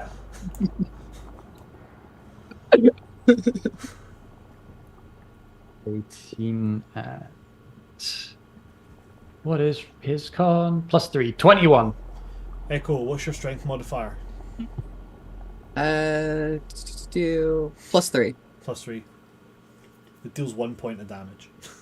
Cool. This effective I'm nibble costs you 1 point of damage. Now, there's something I need to real check.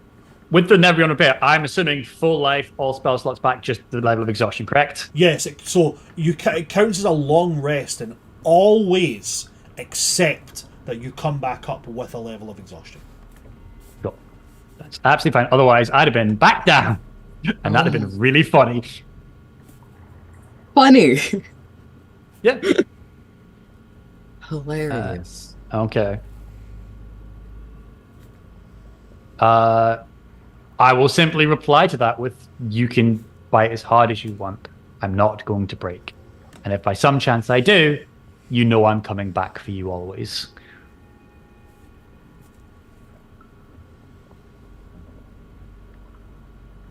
So, the fear has been replaced as the primary emotion. Mm-hmm. You know that, kind of embarrassed, flustered feeling that was kind of simmering? Yeah, that's now the primary emotion. Okay. And the for a brief moment, the biting does turn into an actual bite. And then Echo pulls away and kind of like does that thing where you like pat/rub at a wound to like, okay, you're fine. It's fine. Like, don't worry about it. That's what Echo does. But it's not flesh, so they don't know what to do.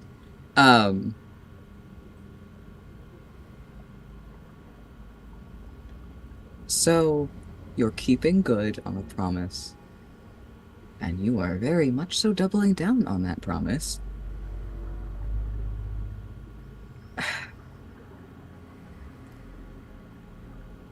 How'd you know I didn't just desert?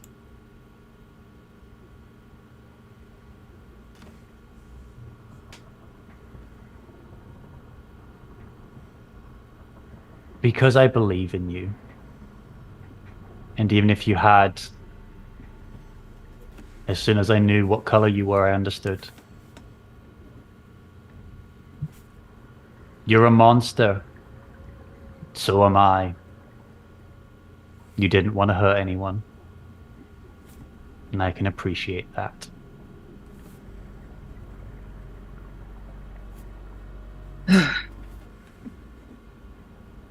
You know, within that conversation, I know Ariel meant well. Maybe he was looking at it from the perspective of what he wanted, what they needed when they were recovering from the trauma that they came from is what I gathered. I know, for all intents and purposes, they just wanted to help. But Can you see me right now? your hand, Okay. I mean, probably the rest of you as well, just given how sight works, but mainly your hand. Okay.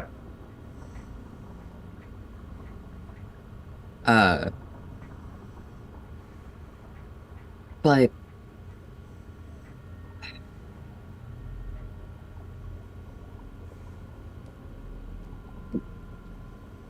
the comparisons that Ariel was trying to draw,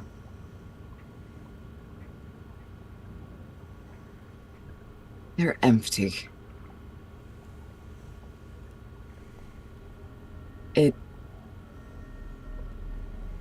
With everything else that happened,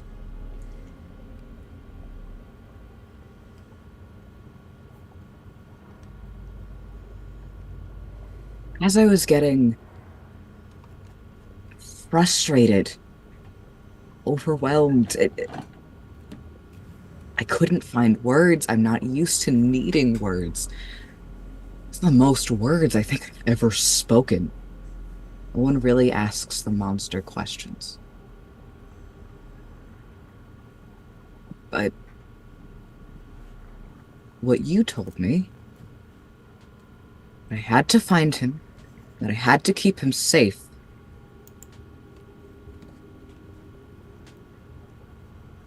I tried to remember.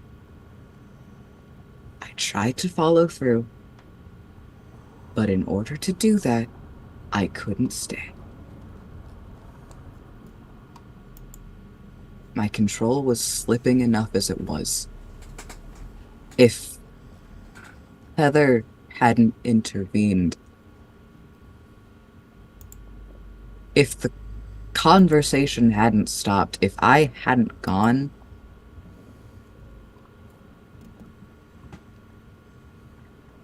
I would have killed him.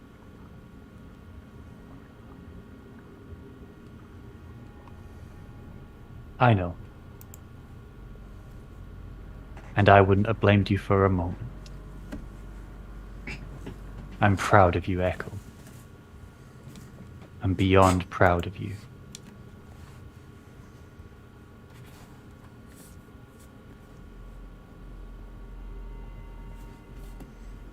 But we need to speak about autonomy. You are not on a leash at my side. When I give orders to the crew, it is not absolute. There is free will and choice. And I will not guess your past. But the constraints on your body tell me enough that you were not given free will. That will end. That I promise.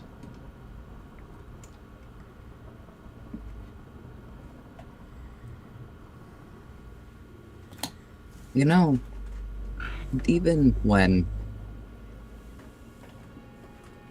I thought the orders had to be followed, no question,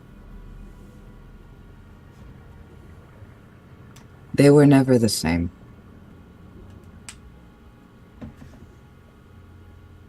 When you give an order, or when anyone in the party were to, they're words. Words that maybe need to be followed, but words nonetheless. When an order is given where I'm from, it's more than that. It's deeper than that. It's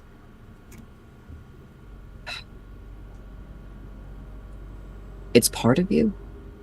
It's echoes in your mind, and it's much less of a choice to heed. There is no option of disobeying. You can try. With the attempt comes pain. It always does. A soft hand squeeze.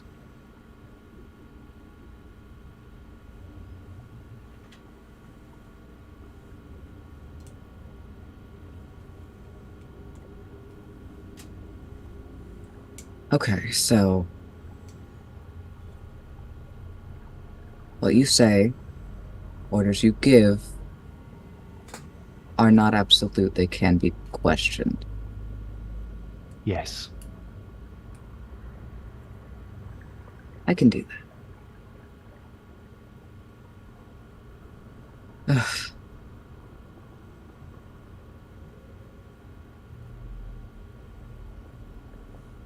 These past hours have been exhausting.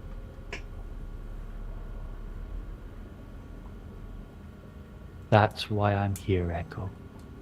So you can feel tired. So you can feel safe. Because I offer you home. So you can feel and stop being scared of the outside world. You can still feel scared, but you can know you're safe with us.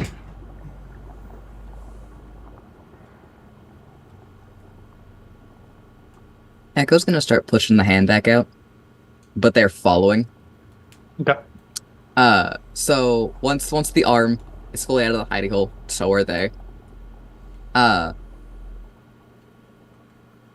They do go around behind Reaver.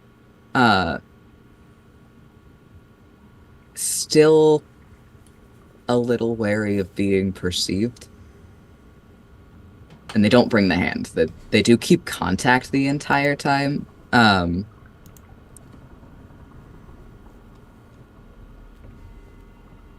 It's funny you want to give Echo a home. Considering there was something Echo wanted to give you before everything happened. Do you mean this? And I'm just going to take my head off, go in, grab the clamshell, put the head back on, and hold out the clamshell. There's a moment of panic. As soon as he brings it out, all you hear is the...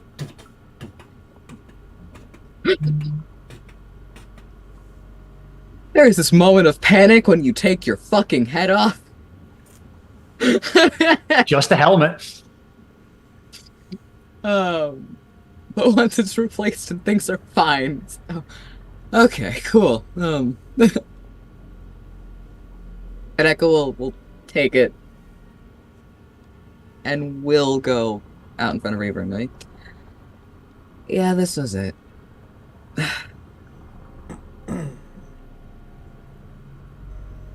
And in a little kind of trying to be lighthearted moment, she goes, you know, harvested it myself.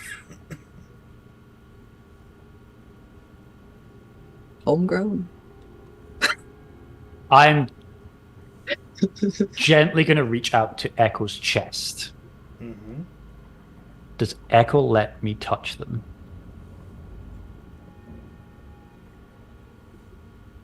Give me 2 seconds and we'll find out. Mm-hmm. And again, very slow movements, being very deliberate. Like you can see what the goal is. Mm-hmm. There is a moment of confusion, and they kind of move their arms out of the way, still holding, but they do let the touch happen. Now I know what you did. And I'm going to gently run my thumb down the kelp stitching and use lay on hands and heal up the wound. And I'm going to pump. How many stitches are there? I'd say about some probably. I mean, if you're talking like a right down here scar, probably talking about 20 stitches. Okay, then I'm going to use 20 out of my 30 and just for each stitch, pump a healing point in to make sure it's sealed over and healed. You good with You that? know that? Yeah, you know that noise that Echo made ages ago, back when you guys first met, when Marisol healed them? Mm-hmm. Huh? It's that noise again. It's the kind of just all weirded out, kind of unfamiliar, uncomfy noise.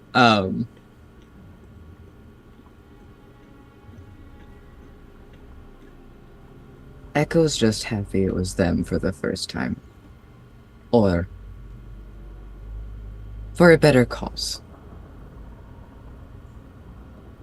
And Echo will lock down the shell and will kind of flip it open and hold it out to Reaver and go,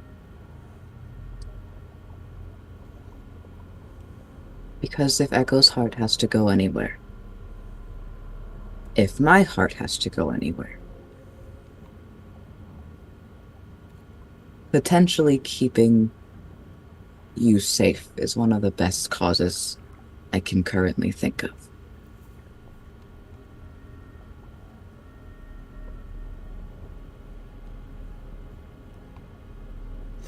Hold it out.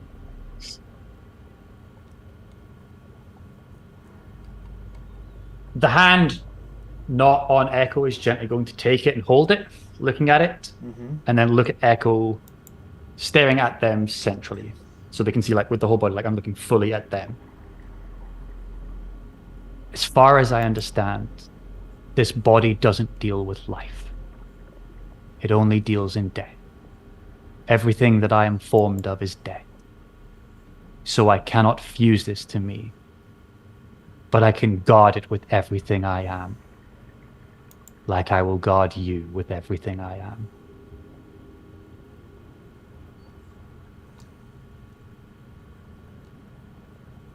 Echo will move forward. And that movement forward is a little odd for them because it is pressing against Reaver's hand. Mm-hmm. But they do it and they keep one hand on that hand so that Reaver doesn't move it. Mm-hmm. And they go to, like, press their heads together, but this time it's kind of more like cheek to cheek. It's more surface area. I use cheek to cheek very loosely because of both of them.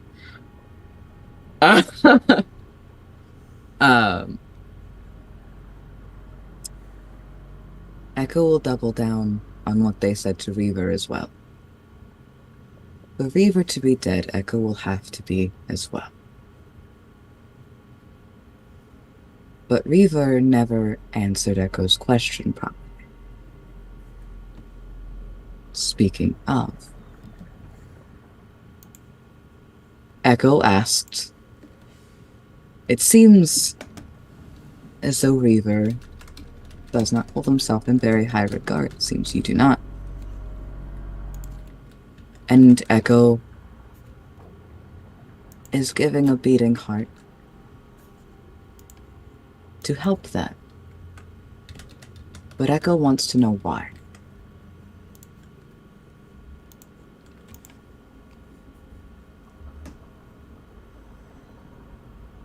Reaver will gently, like, with, like, the hand, like, try to gently close the clam.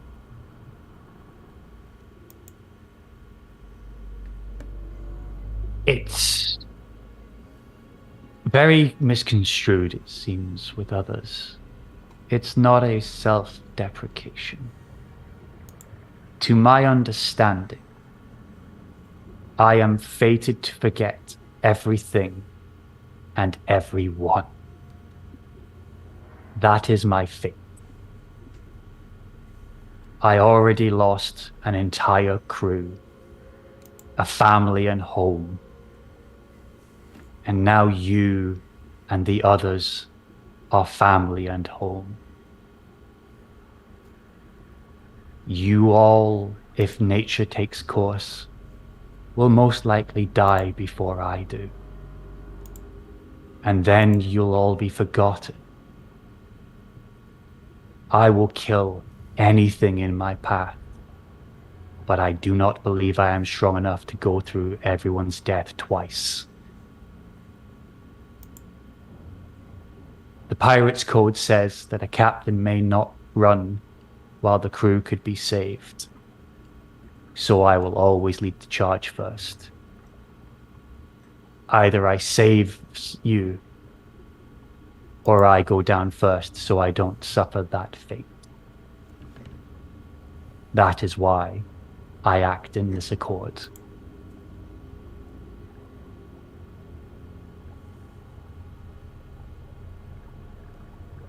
On that note, Echo, I beg a favor of you. What do you ask? Learn their voices. Learn my voice. Learn them all. And whenever I forget them, remind me of them, please.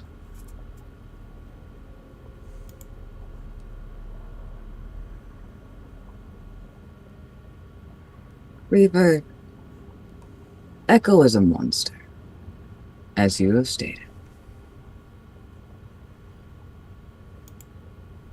Echo will traverse this life separate from almost every other living entity, separate from almost every other dead entity.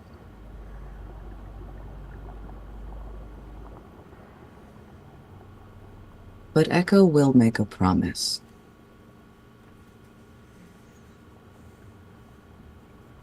No matter what happens, not to Echo, not to Reaver, not to Luce, or Ariel, or Feather, not to Marisol, not to Malith. Echo will remain by your side. Echo will fight for you. Echo will fight for all of those that you fight for. Echo will remember everything you forget. Echo will learn their voices. Echo will learn what they say to you, what you say to them. Echo will hold on to everything, including your care for them and their care for you. And Echo can promise that you, Reaver, or Archie will never know a world without them.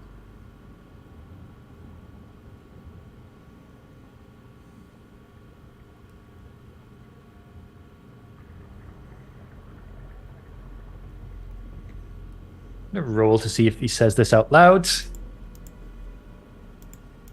Yeah.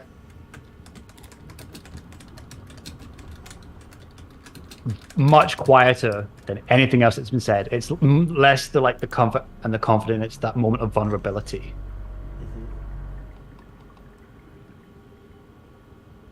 This is the greatest treasure I have ever found. Thank you. And with that, Echo won't say a word, but will move down so that their foreheads can press together, but Echo will press as much of their body against Reaver as they can so that Reaver feels every single bit of affection and adoration that Echo is feeling for him in that moment.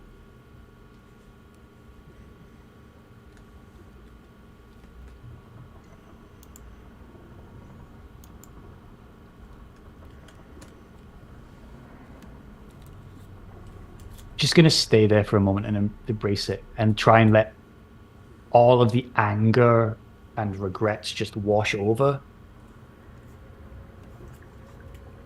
before reshuffling their body into like the awareness of where they are.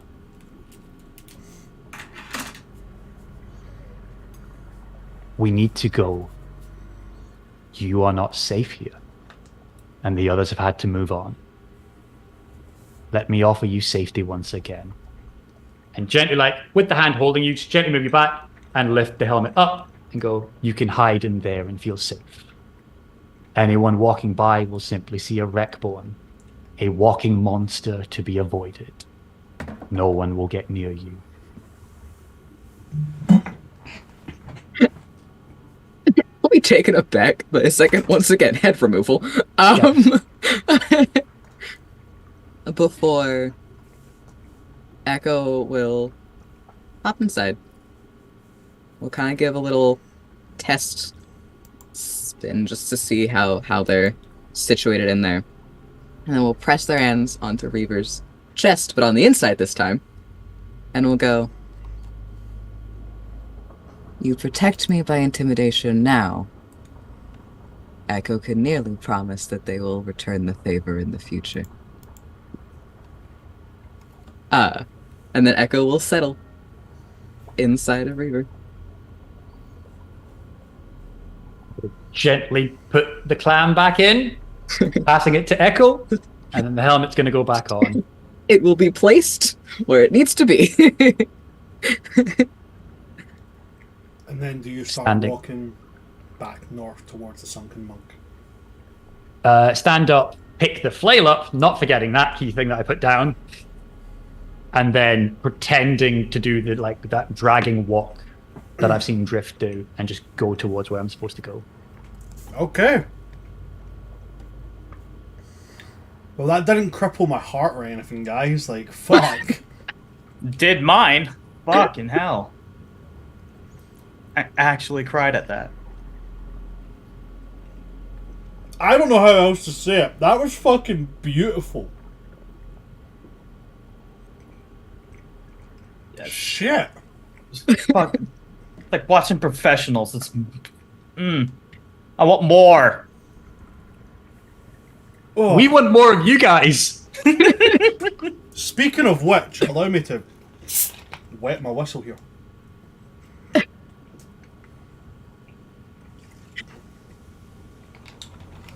We jump back to you guys. While they're having this conversation, you guys have travelled a little bit further.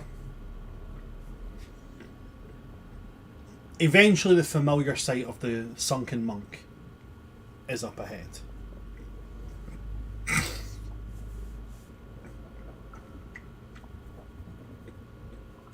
As you are on the approach, darkfall starts to come. No, I say darkfall. It's less darkfall and more like it's verging into the late afternoon. So you're talking like 4 or 5 p.m.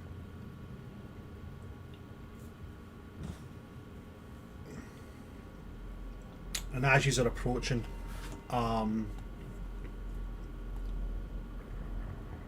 Feather will go in, make brief conversation before arranging for rooms as usual. And he's going to arrange for the same rooms. The room with 2, the room with 2, and the room with 3.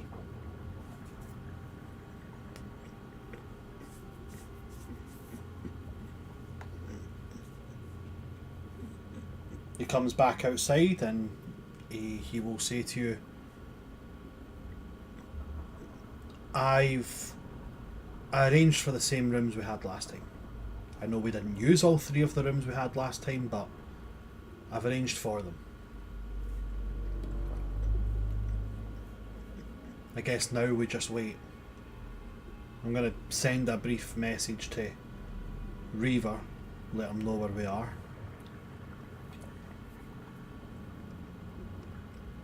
But for now, I guess your time's your own.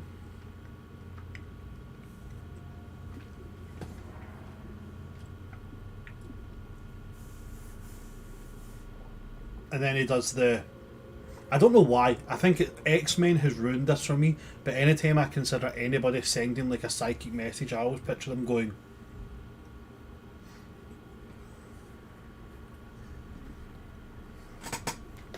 Does he give all the keys to whoever?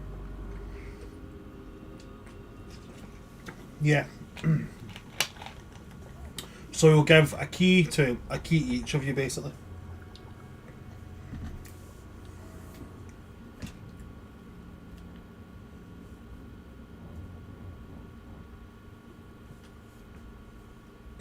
What would you guys like to do?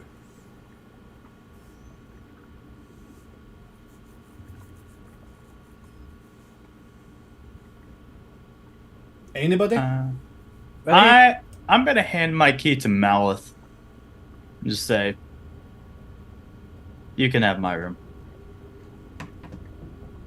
Malith will take that, and then he will like, that's grand, because I am exhausted. I am going to go, and I am going to curl up and go to sleep. Good night to every one of you. He's going to turn and look at Fathom, like, except you. Quite honestly, I hope that during the night something bites you somewhere. Good night. And then Not Mallet. He's like, you know, bye, Luce. Your boyfriend's a dick.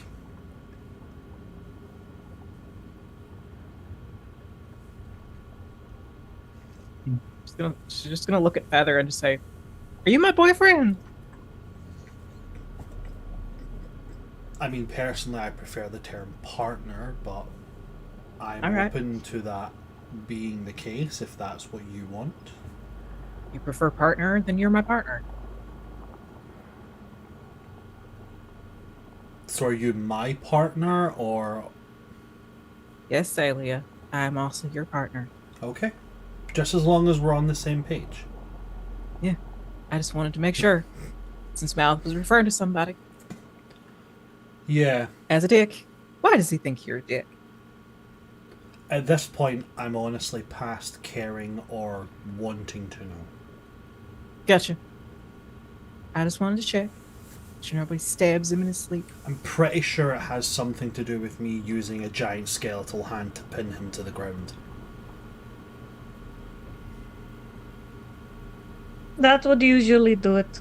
Well, Yeah. I mean, in all fairness, right? In all fairness, he kind of had it coming. Yeah. I didn't say he didn't. See, Marisol, this is why I feel like we get on. Because you get me.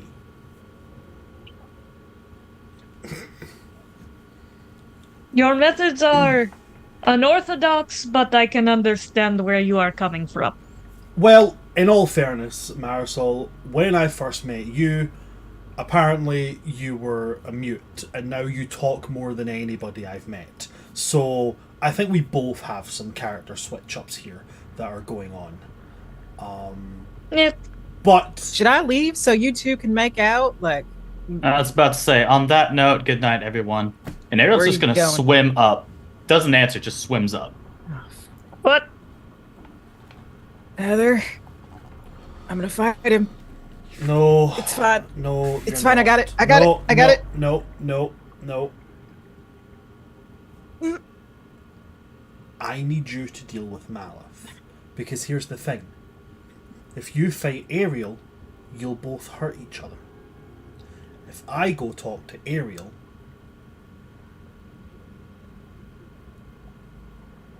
chances are it won't come to a fight. If you and Malith talk, you might get through to him. If I talk to Malith, I'll suck his soul out the dried husk of the corpse I leave behind. Yeah, maybe don't do that. Fine. So it might be better if you speak to Malith and I speak Okay. to Ariel. Fine. There's all. Yes. Would you like to? Are you gonna stay here and enjoy peace and quiet, or would you like to be amongst one of the chaoses? There's a tavern attached to Hells yes, there is. Marisol's Marisol, getting a- get you a fucking drink. You Where's you this deserve getting getting it. a drink? Do you know I what? want to make it known that Luce was pulling out 5 gold while saying this and offering it to Marisol. Feather is looking at the 5 gold and just like slowly shaking his head and pulling out 10 more.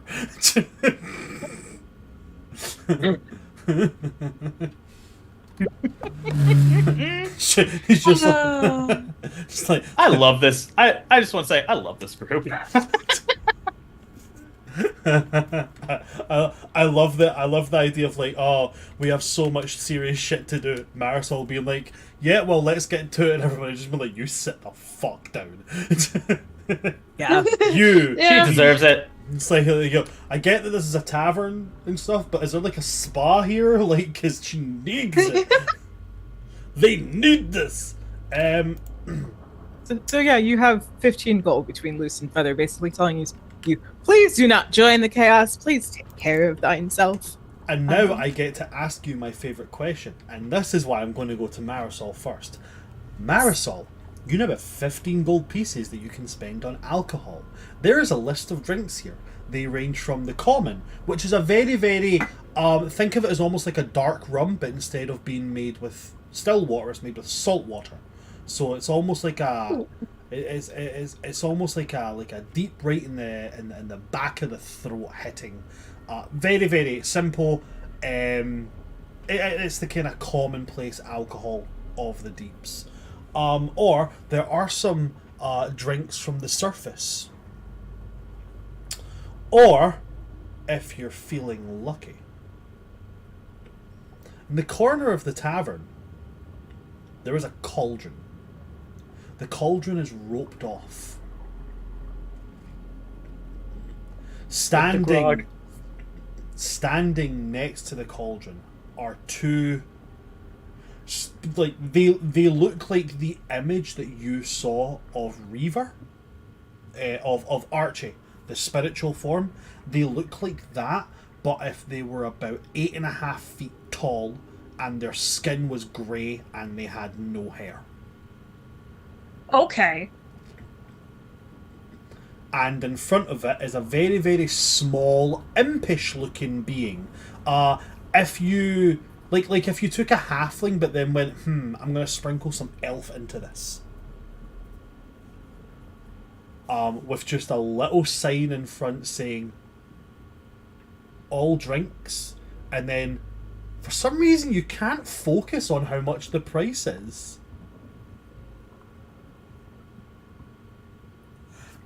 What would you like to do? That sounds so incredibly chaotic. And part of me is deeply curious as to what would happen there. But I think Marisol is too tired Okay. to do that. So bad. So, Marisol, would you like to have a normal drink, or are you just like, I'm just going to take this 15 gold and go to bed? I will Either have a answer normal is drink. completely valid. Okay. Yeah. What would you like to order? As from the bar rises up very slowly is just this big diving helmet with this elfish face inside it, just like.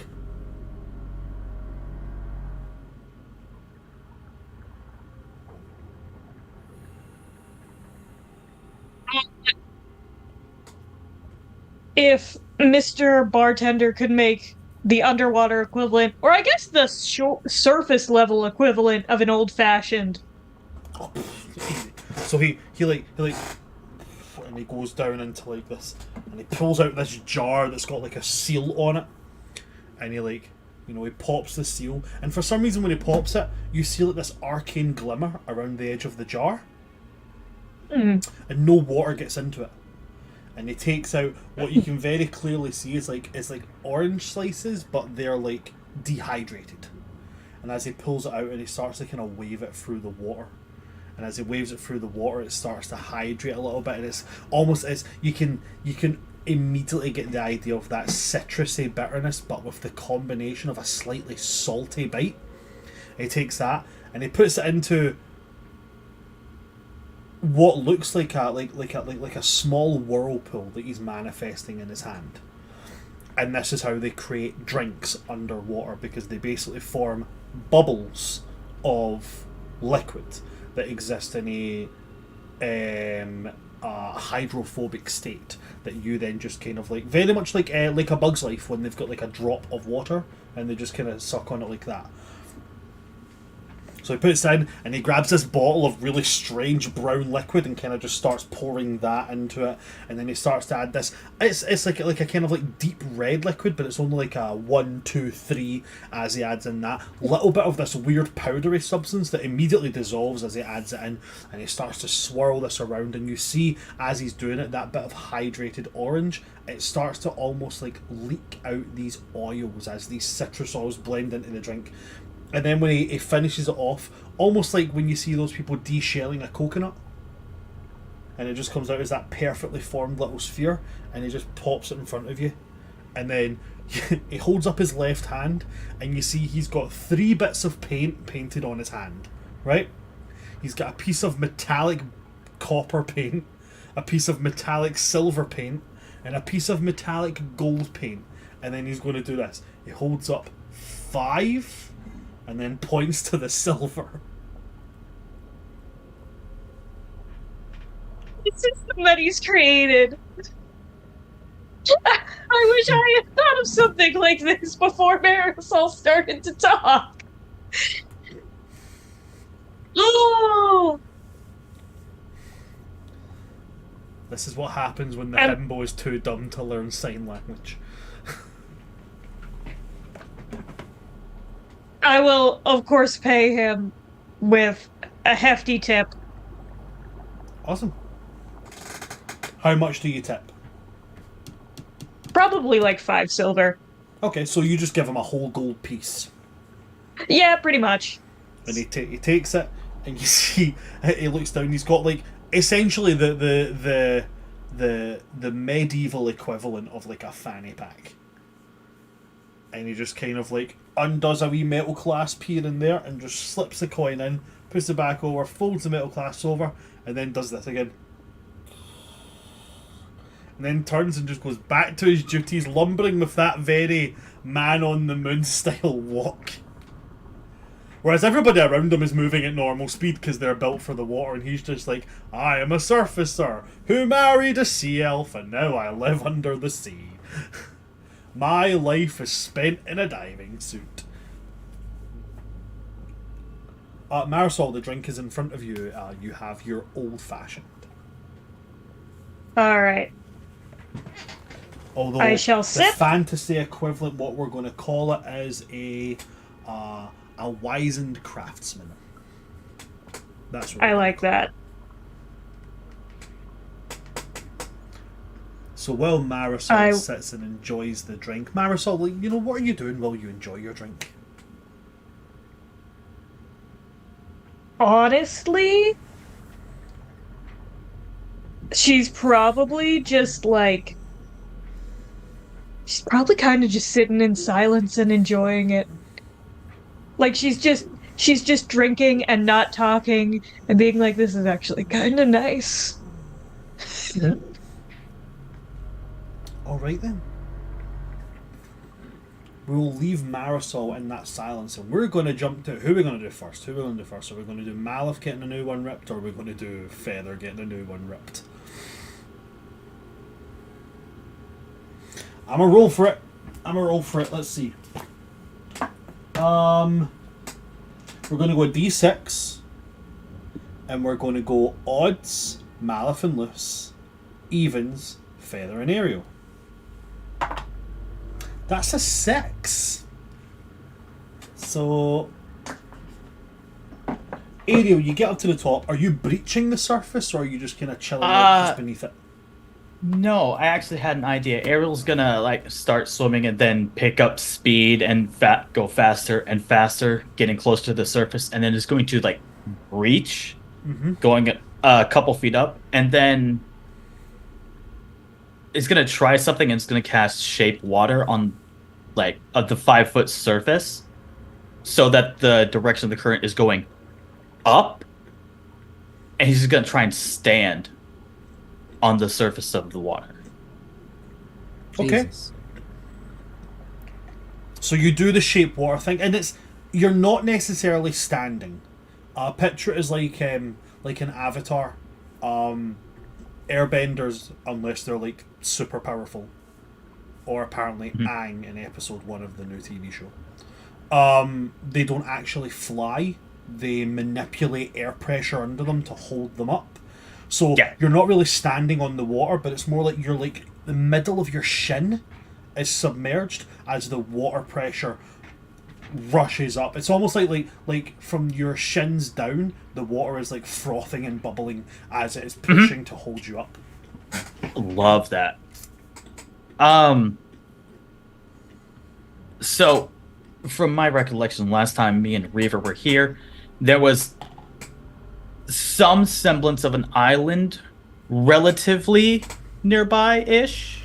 So off to the east coast of the central continent of Valorna, on the east coast of the Shifting Sands, there is little dots of kind of archipelagos around. This close to the main shoreline, they're fairly small. They're not like inhabited. Yeah, that's fine. Ariel's just gonna continue to use that shaper. About how far is the nearest batch of land? Honestly, you're talking, unless you're going to the main coastline, you're talking about another 500 feet out.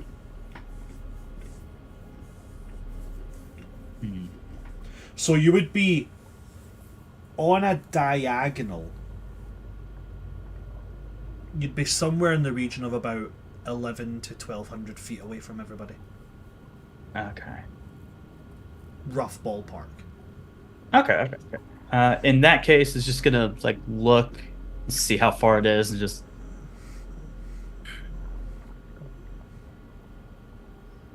It's not worth it. It's just gonna just fall down and just float on the surface. And that's where Ariel will stay for the night.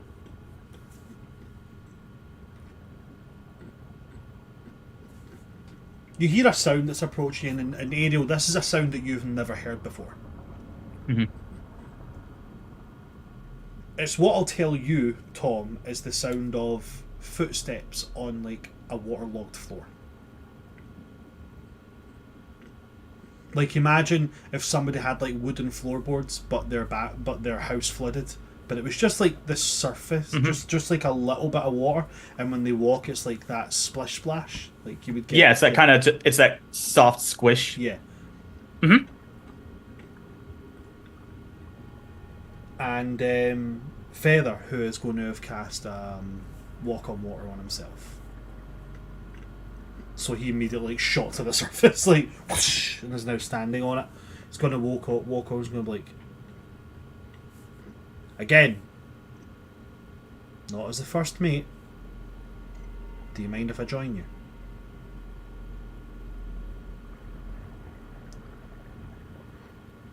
It's your life. Hasn't been my life for at least 300 years now. It's your own life. So you're the first person to get it, actually.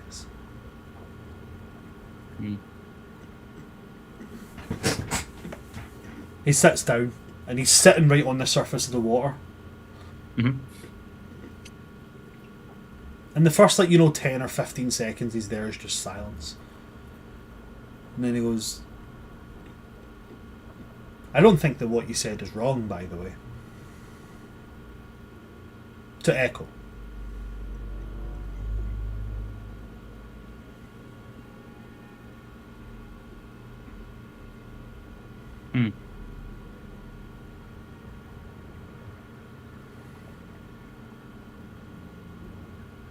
I think that what you said at some point would have had to be said.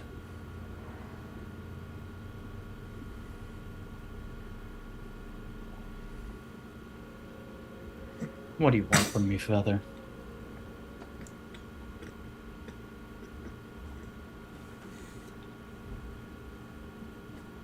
Are you asking Feather, or are you asking the first mate? Because both of those will elicit two very different answers. Sure. You've asked many things of me, and damn near each one of them has caused me nothing but trouble. So, what do you want from me, Feather?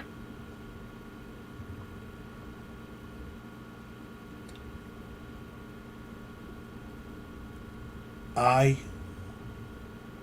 don't want a damn thing from you.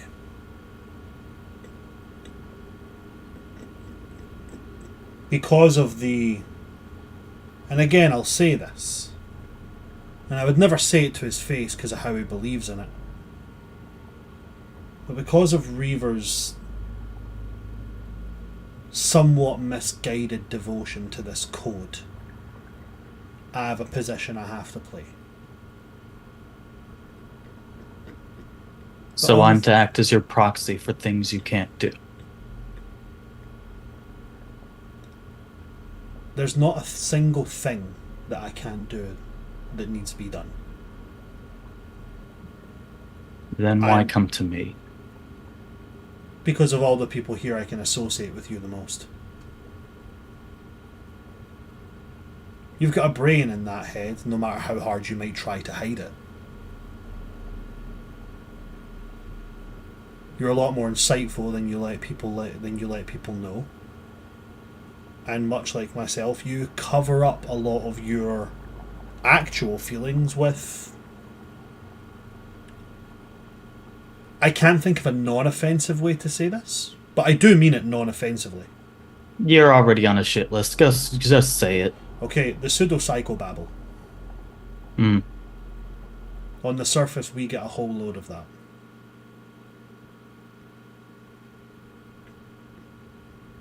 I mean, my crew used to get a whole load of it from me, to be perfectly honest with you. Hmm. You're right, the things I've asked for you haven't went well. I don't think that's my fault. I don't think it's your fault either.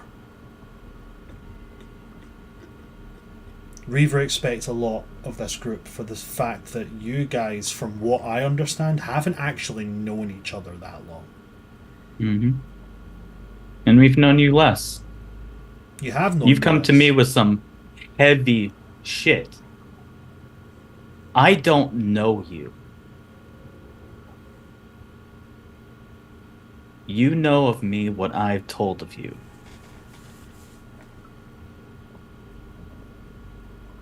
Your deal, your favor, has ruined a friendship. In what way has my deal with you ruined a friendship?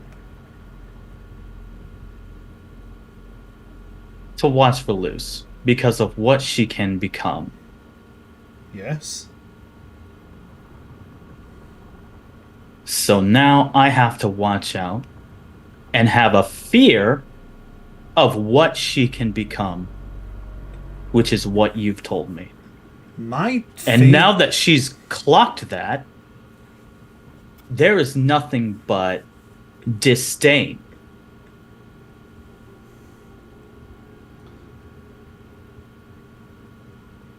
My favor to you, my favor that I asked of you, was that if I say that I'm going to stay behind, or I'm going to hold something off. Different favor. Not the deal. The request, we'll say. Because you've asked a lot of me. Well, when you asked me to watch out for Luce, and to keep an eye on Luce, were your words specifically. Yes. Because of what Archie did to you. Yes. And the path that she is repeating. No, I'm aware of what you're asking, of what you're talking about now. But let me ask you, Ariel, how did that lead to your friendship with Luce coming under strain? Because from my perception, your friendship with Luce came under strain when you started acting like you were scared of her. I was never scared of her as a person. Did you ever tell her that? No, Did you because ever, every time I try to talk to her, it's fucked. did you ever just approach and say, much like I have done to you several times, just so you know, I'm not scared of you? Did you ever use those words? Since in the 3 days since it happened, haven't really had the time. Has there not been ample opportunity for you to speak? To her alone? No. I don't do well with people and feelings. As much as I don't know who you are, I don't know who the fuck I am. Let alone who I am enough to talk to people. I'm bullshitting my way through every single one of them. And I have to tack on an insane amount of extra shit. I don't know how to talk to any of them in a civilized manner, let alone a friendly one. I'm grasping at straws every second of the day. So, stop. Do you want to know why? Do you want to know why people don't like me? Do you want to know why you don't like me? Why I antagonize Malith? Because I speak without skipping over words. I don't glaze my words with honey, and I don't try to be nice. I tell the truth. I speak factually. If I tell you that the sky is blue and that makes you angry, that's not my fault. That is simply a fact. That's why people don't like me. I'm asking a lot of you, yes, but I'm asking for you to do the things that I think you need to do. Otherwise, shit is going to eat you from the inside out. Because you can say that I don't know you, and that's true. I don't know your story. I don't know where you came from, just the same way you don't know mine. But I know the look in your eyes. I know what a hunted man looks like.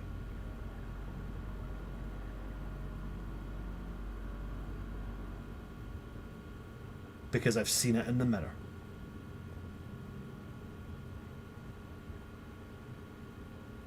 How'd?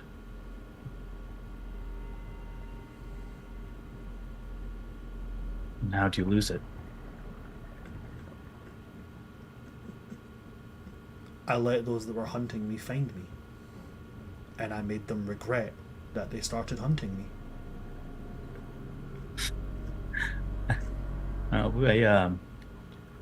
We see how well that worked for me. He'll point to his back.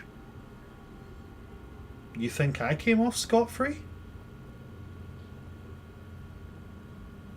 No. Nothing. But at least they let you fight. Yeah, they did. But they didn't let me fight alone. I had people. I had... Well, I wouldn't really say friends. At the point, I viewed them as... Fodder. I don't like to use the word, but honestly, yes. Fodder. Like you said. They were people that served a purpose. Mm-hmm.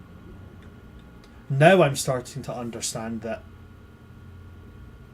people are worth more than that. That's where you have the advantage. You already know that people are worth more than that. So here's the thing, okay? And strap your boots on here, because I'm about to tell you something that the big boys learn.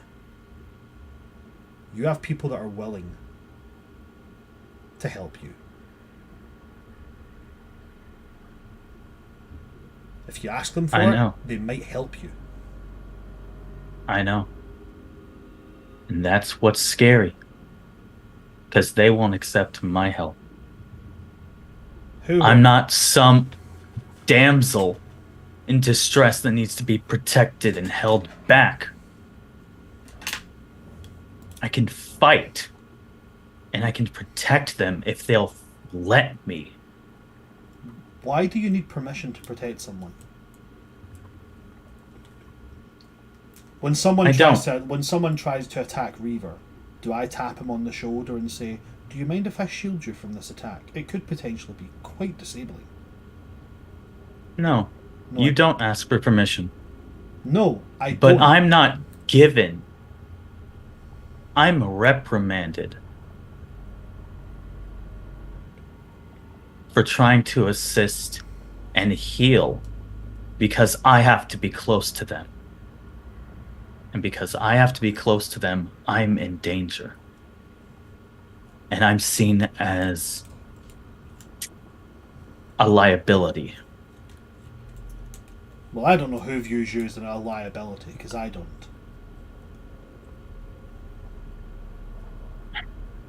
And I appreciate that. I tried a plan. It fucked. It failed. But at least I acted. Yeah, you did. It's one of the things I can respect about you. So your last plan fucked up. What do you do now?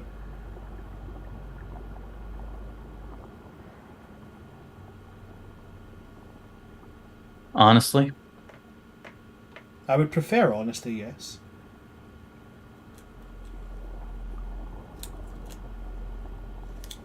I want to learn. What do you want to learn?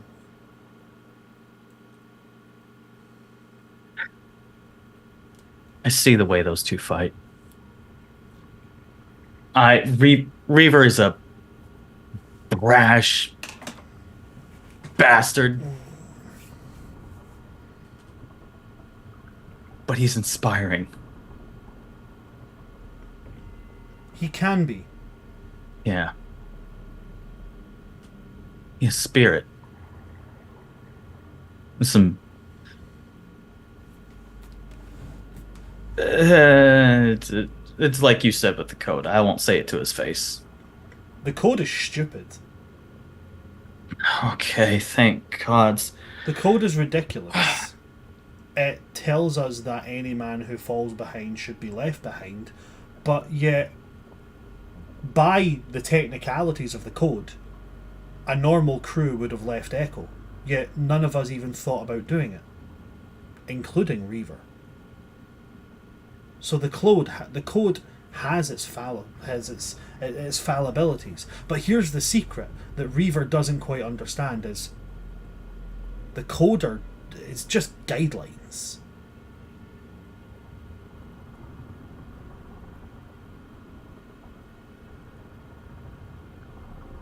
I just want to be able to protect those who want to protect me. You want to learn how to use a weapon, is what I'm hearing. Is that correct?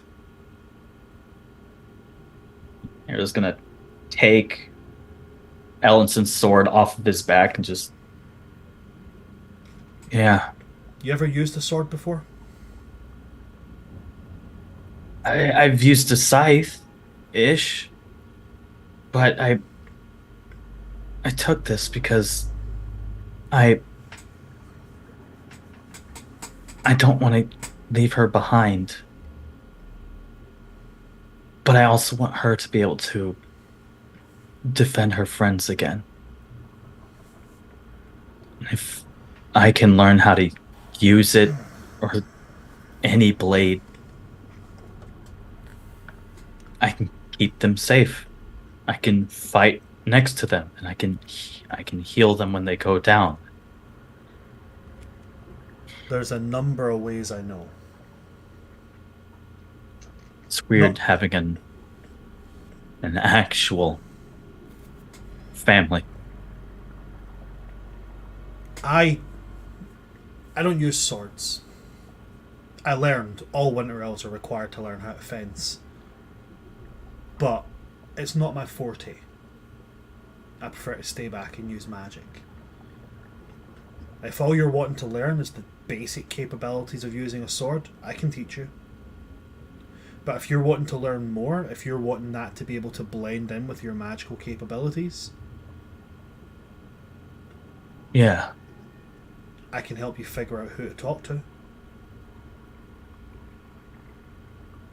I have an idea. She's gonna hate it. The one thing I would tell you is that I don't think you should learn from Reaver. I wasn't talking about Reaver. I don't think you should learn from Luce either. Oh, who else do we have? Well, there's Malith. From what I understand, he's a capable fighter. Could he teach you? Yeah, I don't know. You've ascended. Mouth is also on a shit list. I And is it like a one person only can ascend? Is it like a weird sort of there must always be one person on the shit list, or? Oh no, your girlfriend's on there too. Partner. Excuse me. Yeah, your partner's on there too. Yeah? Honesty. Yeah, they'll do that. It's pretty bad. My best friend tried to rip out my heart. Actually succeeded in gouging a hole in my chest. And yet, I'm still here, serving as his number 2. When we don't even have a ship. That's the ridiculous part. But I'm not going to get into that. The fact is that if you're willing to put in the work, anything can be fixed. And there's some things that magic can't fix. Trust me, I've tried. What's going to fix you and Luce is just a solid, honest conversation. I know. And I say this not... This is honestly weird considering the conversation we just had. She scares the shit out of me. She scares the shit out of me. How the fuck do you do it?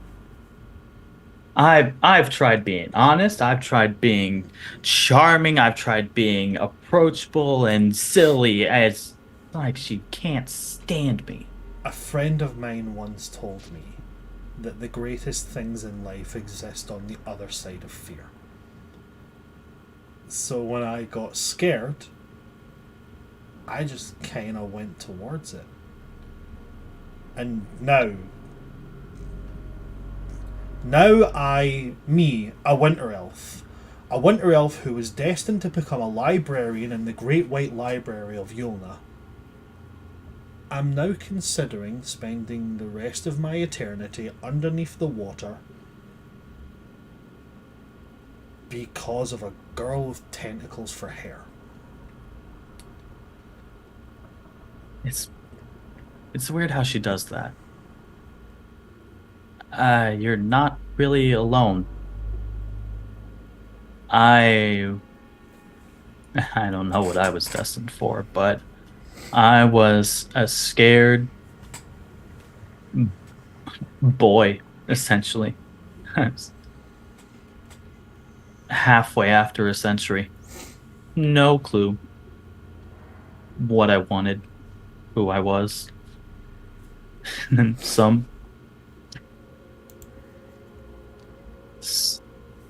comes in needing healing, and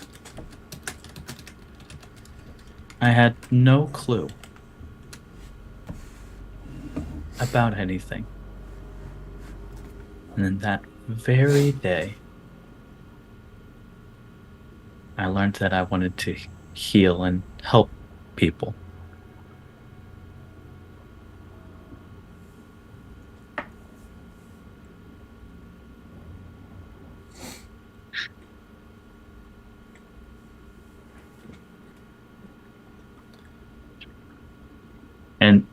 Feather's insightful. He'll see that there's just the cracking of a smile.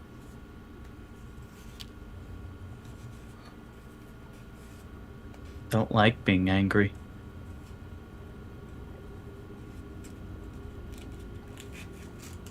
I miss having friends. Well, you still have friends.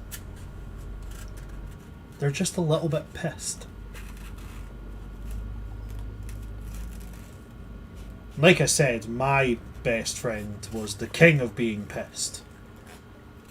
He's the kind of person that would walk towards an enemy and say something obnoxious and over dramatic, like "That's the secret. I'm always angry," you know.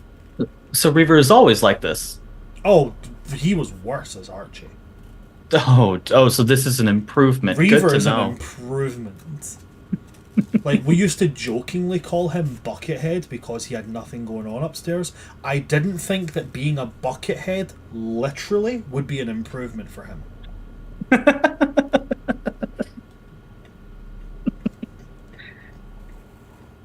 And he's gonna stand up and he's gonna stretch his arms out. I don't know why I stretch. Muscles don't really do much anymore. Look, I've enjoyed this conversation. I would like to have more conversations with you like this. I appreciate it. I'm thankful for getting to know you a bit more. I have more questions, like, for one, what the fuck is winter? I'm kind of locked in on a promise that I have to take Luce there first. But Fair enough. She can have first dibs. how about this? This isn't a favour. I guess you could say this is a two-sided deal. As we would see on the surface, this is a quid pro quo. Oh, I've actually heard of those. Talk to Malith. Fix your shit with him. Then get him to teach you how to use that sword. Do that, and I will give you a taste of what winter is like. So it's a food? Let's just say it's an experience you'll never forget. Nobody ever forgets their first snowfall. You say a lot of words that are really weird. Do what you're doing up here. I know you need your space. Nobody's gonna bother you here. Honestly, I really just came up here because I wanted to see the stars again. You guys came from an interesting place.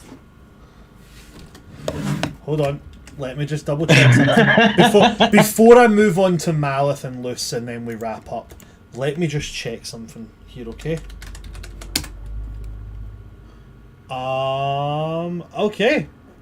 He does. Oh, that's fucking ridiculous. Okay, cool. Either way. He's gonna look up. And he's gonna say, okay, and he's gonna cast a spell. You watch him as he puts his hands like this, and then as he rotates his hands together, you see this little kind of like thread form, and then he starts to pull the thread, creating almost like a sigil in the air. Then he runs his fingers down it, and then grabs hold of it as if it was like a physical frisbee, and lobs it in the air. And he's going to cast Control Weather.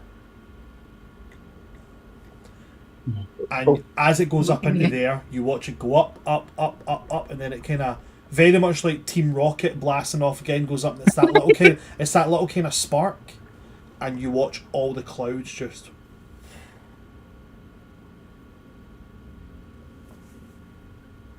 He's going to look up. He's going to look out to the sunset and go. We've got about 45 minutes before they pop out. Enjoy. Is this how you did it? Is this how I did what? Got loose to fall for you. Careful. I have conducted some of the darkest and most powerful rituals of magic that less And than yet- 1% of wizards have ever seen, and I will never be able to recreate the magic that did that. But whatever it is, I'm glad I figured it out. I don't know. You seem pretty good at it. Thanks for talking. In the interest of total honesty, can I tell you Yes, I'm something? flirting with you. Interesting. Along those lines, actually, in the interest of total honesty, can I tell you something? Yeah. Malice's been checking you out the entire time we've been coming here. Can I tell you something? Yes. I know. He's incredibly unsubtle. And as he he's is saying that- that, he's starting to sink. Don't leave. I need gossip talk. Okay, I can give you like an hour, but then I really need to go. Fine. And are you guys just going to have like gossip talk from that Yep. point on? Fucking Yep. awesome. Love it. Yep. Yep. Just it's the one of those. Weirdly enough, not my type. He seems like he's there, I mean, but it's like he's- all like surface. There's nothing up. There's no substance. You know. Yes. I mean, he's a fine specimen, but Great body. it feels. Oh, I would kill for those biceps. But it feels like if you try to have a conversation with him longer than half an hour, he'd just flatline.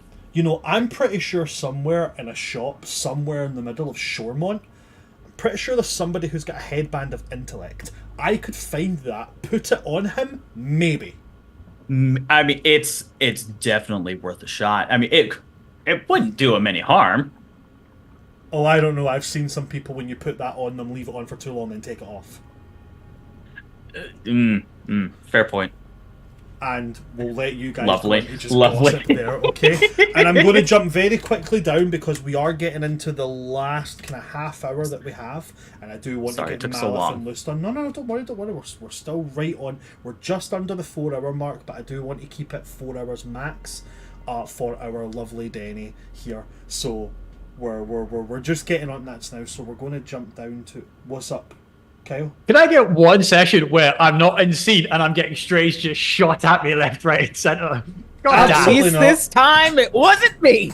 I'm just gonna leave this guy here. While Marisol is having, honestly, a well-earned fucking drink, and while Ariel and Feather rekindle the friendship over gossip about how the hot sea elf was definitely checking out the other hot sea elf, and while Echo and Reaver have, quite honestly, despite everything that's been said in this session, the cutest fucking interaction that's ever happened. Luce, you're able to go and speak to Malif.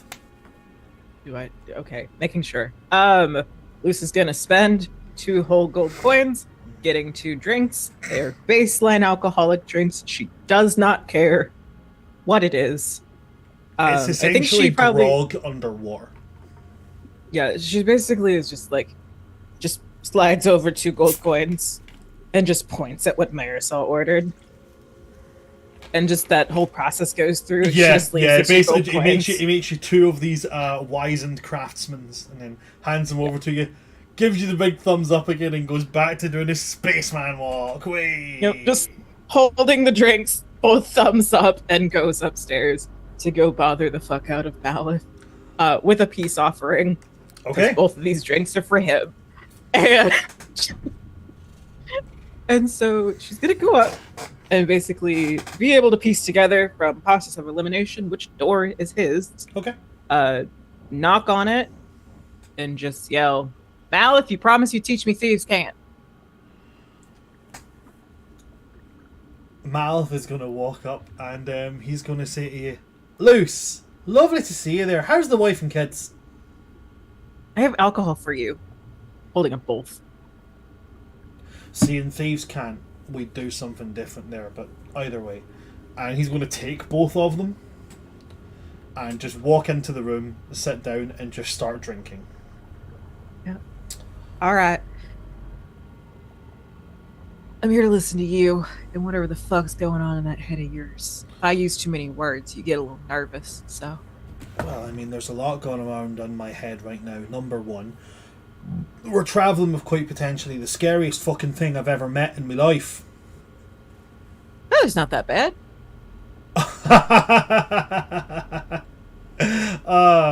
You're cute. Your boyfriend is mildly intimidating, but no, not the scariest fucking thing I've ever seen in my life. Our little friend Echo. Terrifying. Oh, Echo ain't scary.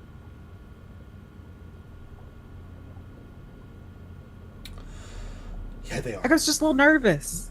They ain't scary. Yeah, they're a little nervous. However, what they're nervous about and how they're acting about it, that's what makes me nervous. Because if it can make them nervous, what the fuck's it gonna do to us? Well, here's the thing. I promise not to let you get stabbed. I'm not worried about getting stabbed. I'm worried about getting eaten. Alright, I promise to try not to let you get eaten. If it's Echo, I can't really do shit. They're faster than me. At least I think they are. I'm gonna test that theory eventually. Oh, they're faster than you. Alright, then I'm gonna just... whatever. Anyways. Why? Just talk to me. I'm listening. I was doing a job once. Doing a job with a tide. I'm not getting into the whole story again. Something went wrong. Shit went down. Next thing you know, we're having to get rid of bodies. The people that we were working with, they put in some call to some people. And some people show up with a giant metal box being dragged by weird creatures I've never seen before with a whole load of stitch marks around them, okay? Next thing you know, metal box opens, out comes the tiniest fucking thing I've ever seen in my life. Echo. Next thing you know, they're devouring corpses. Left, right, and centre.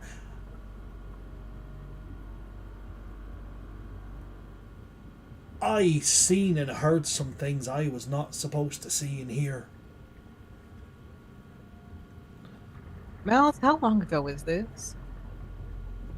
My head's all fucked up from the, shenanigans. Yes. I think sometime within the last 2 years. Alright, then... it wasn't rot touch related, at least. Probably, most likely. Let's pray. To something, don't know which one. I met a primordial. But anyways,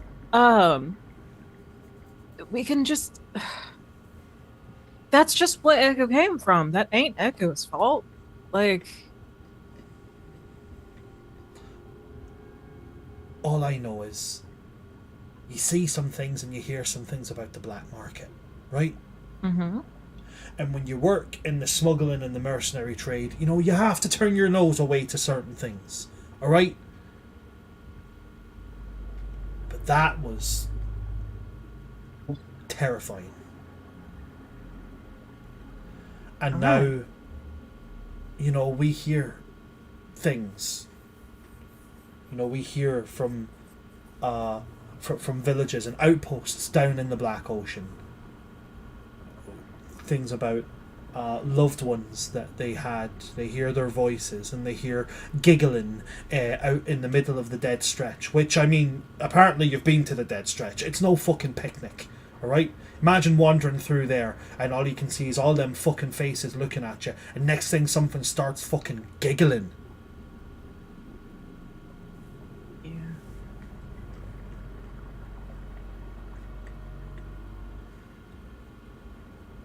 Malif. Yeah.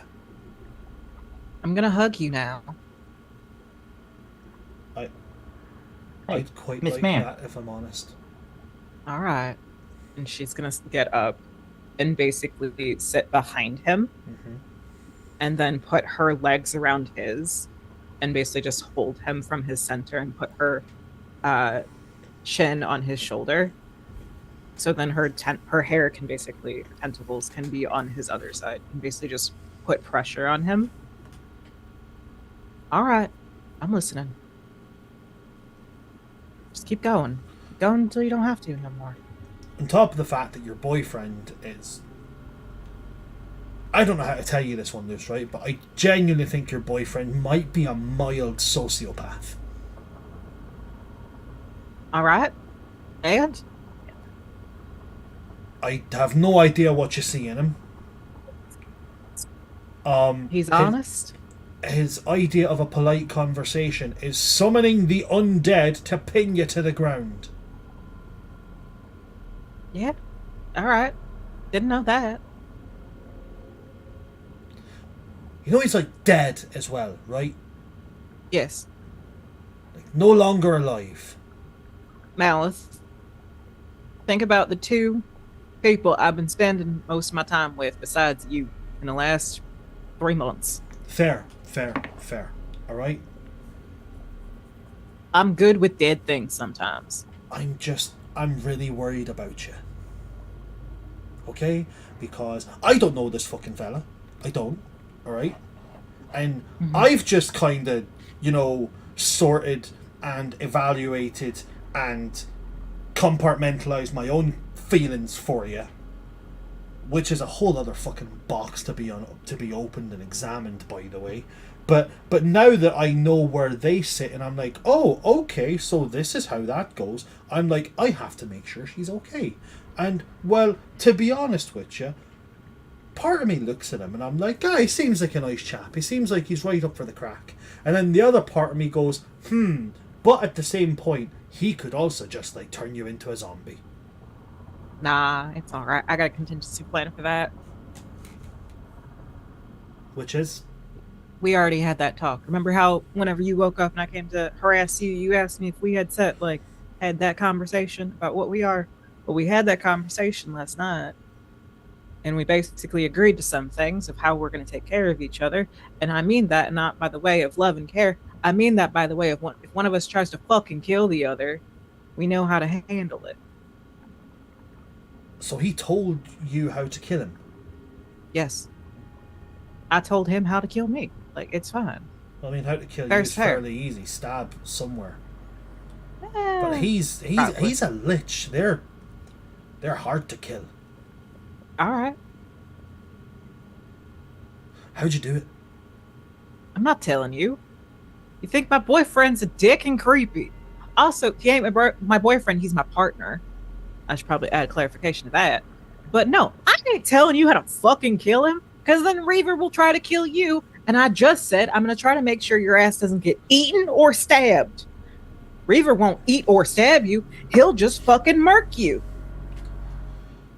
I care too much about you to let you die, basically. Your new friend group is exceptionally confusing. Yeah, just a little bit.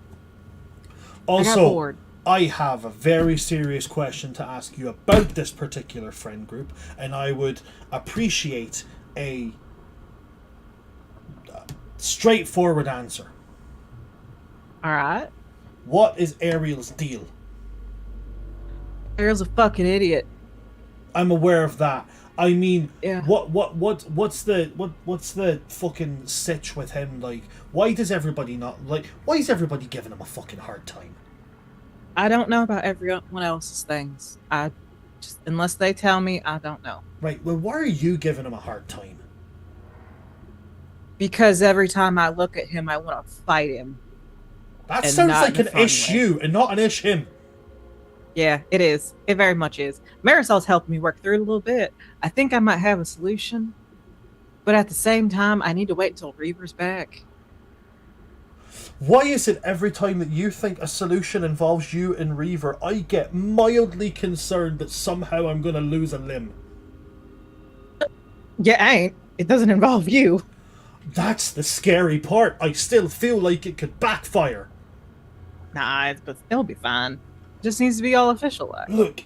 It'll be solved, and I'll be over it. Look, I'm just saying, right? Everybody's giving him a whole load of grief, right? Right. You know when people, you know, like when you've got a whole load of shit to carry, right? And then when people come up to you and they give you more, okay, you know that feeling that you get that your arms start to hurt? That's because there's a load more to carry, okay? If people could bippity boppity back the fuck up off him for 10 minutes, you might find he's a tad easier to deal with. I just let him avoid me and ignore me. How's that gonna Seems to fix help. anything? I don't know. He don't want to talk to me. I'll give him his space. Give him the distance he wants. He wants to fucking be afraid of me and Luce, not trust me. I don't know how to tell you this. You're fucking scary. I am not scary. You I'm tried very to nice. claw my fucking face off. That was an accident. That That was okay. a heat of the moment accident. We That- were fighting fucking rotten carcardines. And I gotta tell you one thing. See, when you did it, Luce, you were fucking scary.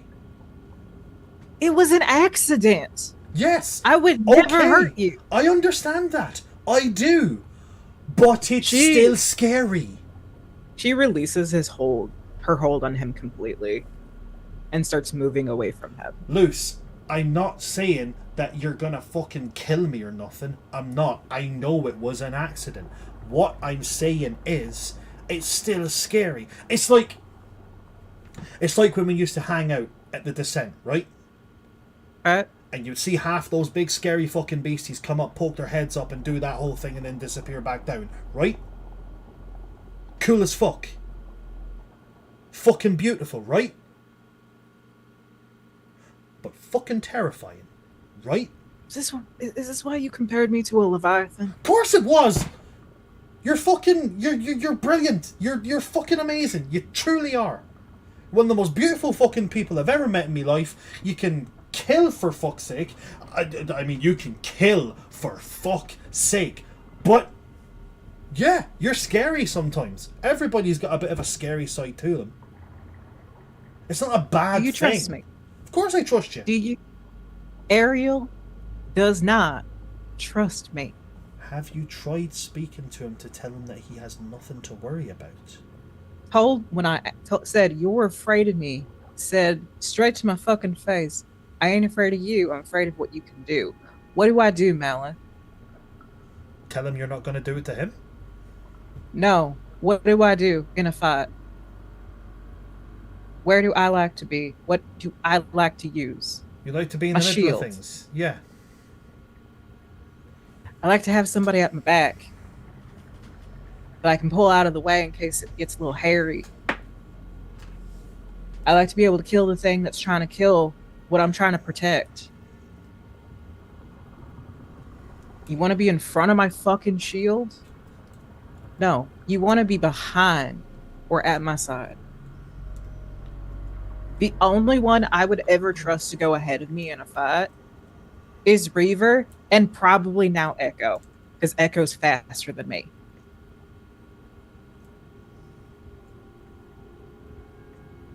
But no, Ariel wants to be fearful of that, of me protecting people. But you're not afraid of me. You're afraid of what I can do. You just think I'm a little scary. That's fine.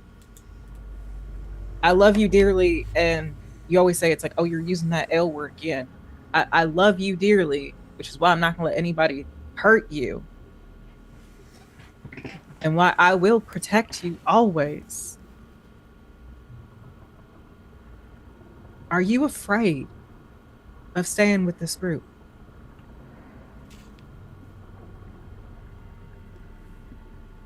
A little bit, yeah. But none of that's related to you.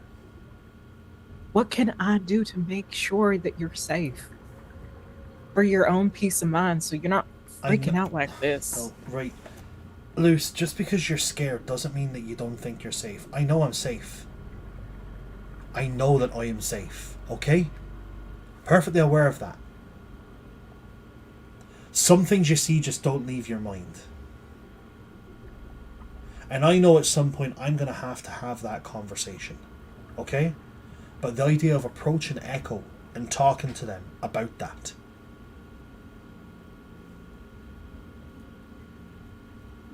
it's Then scary. I know. Then just have the conversation with me whenever you need to get it off your mind and put it out of it. And then we can think of something better and put that in your head instead. Will you just do me one favor, Luce, please? Just one favor. I ain't breaking up with Feather. Would you just do me one other favor, please? Maybe. Would you just... At some point, any point, just talk to Ariel. Alright? Because... I'll try. Well, quite honestly, I think he's alright. Insight check. Yeah, you can insight check that. That's fair. Okay, yeah, that's fair. It's not gonna be great because it's at disadvantage, so I'm exhausted. It's gonna be an 8. Would you be exhausted? You still had a short rest. I didn't have a long rest. I have not slept. I did not. What was the have a total? long rest. 8. He certainly does seem to mean it when he says that Ariel's okay. He's all right. And I would kind of like to get to know him a bit more. He seems like an all right fella, and that's going to be hard to do when my best friend and him are fighting. Malith, Yeah, don't fucking lie to me. I'm not lying to you. I know. Don't fucking lie to me. I'm not lying. What are your intentions with the Sea Witch? Why are you bringing the Sea Witch into this? She's not here. No, Ariel's the Sea Witch. Did you not know that? Ariel's... But Ariel lives on the wrong side. Remember what I told you about how whenever I was learning how to fight and all that shit? Yeah? Way back when? Yeah. Was learning from Koldo, who you Yeah. don't know about. Yeah. Got real banged up because I annoyed the fuck out of that poor And you man went teaching to me how Ariel fight. and you got all healed and stuff. I went to the Sea Witch. I get told you healed to... up. You did not go to her house. I told I you to went stay to- away from her. I went to Ariel. I met Ariel. But Ariel lives across from the Sea Witch. Ariel was there. I said I was looking for the Sea Witch. People said that I could get healing supplies.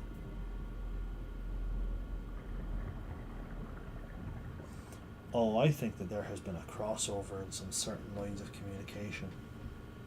Got them from Ariel, who basically gave me bandages and whatnots. And really real simple shit. Because I didn't want no magical healing. Because I needed to learn about not getting hit. Because if I just, keep having the magical healing shit going on, then I'm going to probably not care about getting hit. I'm understanding that. The thing that I'm getting Yes. confused about is that, like, when we were young and growing up, we used to tell each other, like, the house with the old Sea Witch. Never mind. The house with the old Sea Witch. You don't go near it because she'll grab you and she'll stick you in, and she'll cook you and she'll eat you, right? Mm-hmm. We never ran past Ariel's house. It was the house next to him that we ran past. Mouth, I don't know. I didn't grow up with you. I grew up with Seth before. I think Ariel lives next door to somebody else who is known as a Sea Witch, and they're not nice. All right. Well, I met Ariel. Ariel's the one that basically gave me healing supplies and then gave me this weird ass little bottle thing. I think I gave it back to them. And then we met up whenever we got fucking duped into going to Ocean Heart. Mind you, I'm not still mad at you about that. Your brain was scrambled. Got duped whenever we went to Ocean Heart. Ariel recognized me. I played stupid and basically said, I don't know who the fuck you are. And then eventually down the line, I was told that that little token was a favor that I still owed them. So I made them expend it as soon as possible. Because I ain't want that shit on my head. And then I tried to build up a friendship with them, and now I'm getting angry again. Oh gosh. This is what I mean when it's hard whenever I get angry and the words stop not working. It's alright, just don't claw me face off. No, can you talk about you instead? I don't want to talk about me. Right, okay. Why do you want to get to know Ariel, right? Yeah. He seems like he'd be fun to get to know. Then just go get to know Ariel. Yeah, but how? Just, I don't know. Fucking talk to him. Yeah, but like, did you just like walk up and start talking to Feather? Kinda. Feather was in a necklace though. Well, unfortunately, this guy's not in a necklace. If you ask Feather, it could probably be in a necklace. You're not gonna be able to talk to him though. That doesn't really help the situation. Alright. Well, You know, talking Ariel- about your boyfriend being able to put people into necklaces is not a normal type of conversation, right? it's fine, and Feather's my partner. Anyways, Ariel likes plants. Okay, so if I Fine. go and grab like seaweed and give it to him, will that be the right thing? Why not? Okay, I guess tomorrow morning I'm gonna go pick some seaweed. Alright. Actually, Ariel also likes cooking breakfast with Marisol. If you get up early enough, you can help him with that. It's also help you get over your fear of Marisol. Oh, I'm not scared of Marisol. Marisol's fucking Should be. awesome. You should be scared of Marisol. I'm scared of Marisol. Nah, That's why I like her so much. completely no fear there when it comes to Marisol at all. Marisol's fucking awesome. Alright, then there you go. You have a plan of action now. You feel better? A lot better. Okay. You got both your drinks. You've had your talk. You need to tell me anything else before I fuck off and let you get some Yeah. peace and quiet. If your partner hurts you, I don't care how powerful he is, I'm gonna cave his face in. Yeah, that's fair. I appreciate that. As long as he knows that. Yeah. And she'll That's- hug him. That's about it. And he hugs you back. Good night, Mallory. Good night, Luce. And she will go back downstairs. He's And gonna leave he's Mallory. gonna kind of call after him, but like, I would say don't let the bed bugs bite, but I understand that insects is normally, you know, a normal thing around corpses. Fuck you, Malith. And with that image, I'd like to wrap us there. With a brief after credits, I want to jump back to Echo and Reaver as they're trudging along slowly, making their way downtown, walking absolutely not fast. As you guys are moving from one of these little crab, like kind of like the thing that you were hiding in, Echo. As you guys are moving and trudging along. And you pass by and you are having one of these wee cute fucking soppy conversations like you were having, you know, like half an hour ago.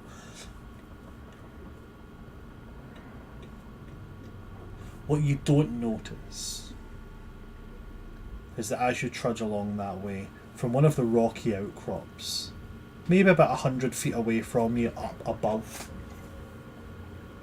in one of these little kind of crabby hole kind of things, pair of steely blue eyes staring out, watching, staring.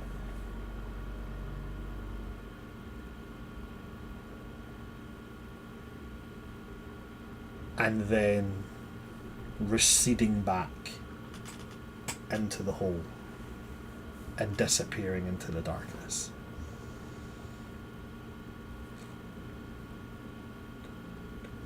Yeah, that's it. Thanks. to everybody that came to see us today. If you like what you've seen, do consider going and checking out our social medias, pretty much everywhere. If you go and check us out at World Tree Quests. I'm slowly getting better at putting stuff on social media, but I still suck at it. But I am trying to get better. Please do go and check it out. Every follow, every subscription on the YouTube channel, every little comment interaction means the absolute world to myself and to all my players here. So please do go and check that out. If you want to help support in other ways, you can consider subscribing to the Twitch channel. Thank you to a bunch of people who subscribed today and gave gift subscriptions as well. Thank you to everybody that did that. If you want to contribute in other ways, you can also, like I said, go and subscribe on the YouTube channel. That's the biggest way you can help us right now. I'm trying to get to 1,000 YouTube subscribers by Gen Con next year.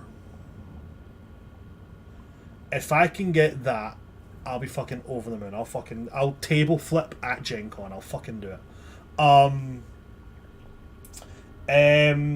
The other part you can do is, if you'd like, you can check out our Ko-Fi page, where you can join up to our mailing list. At certain subscription levels, you also get access to little homebrew things that I create.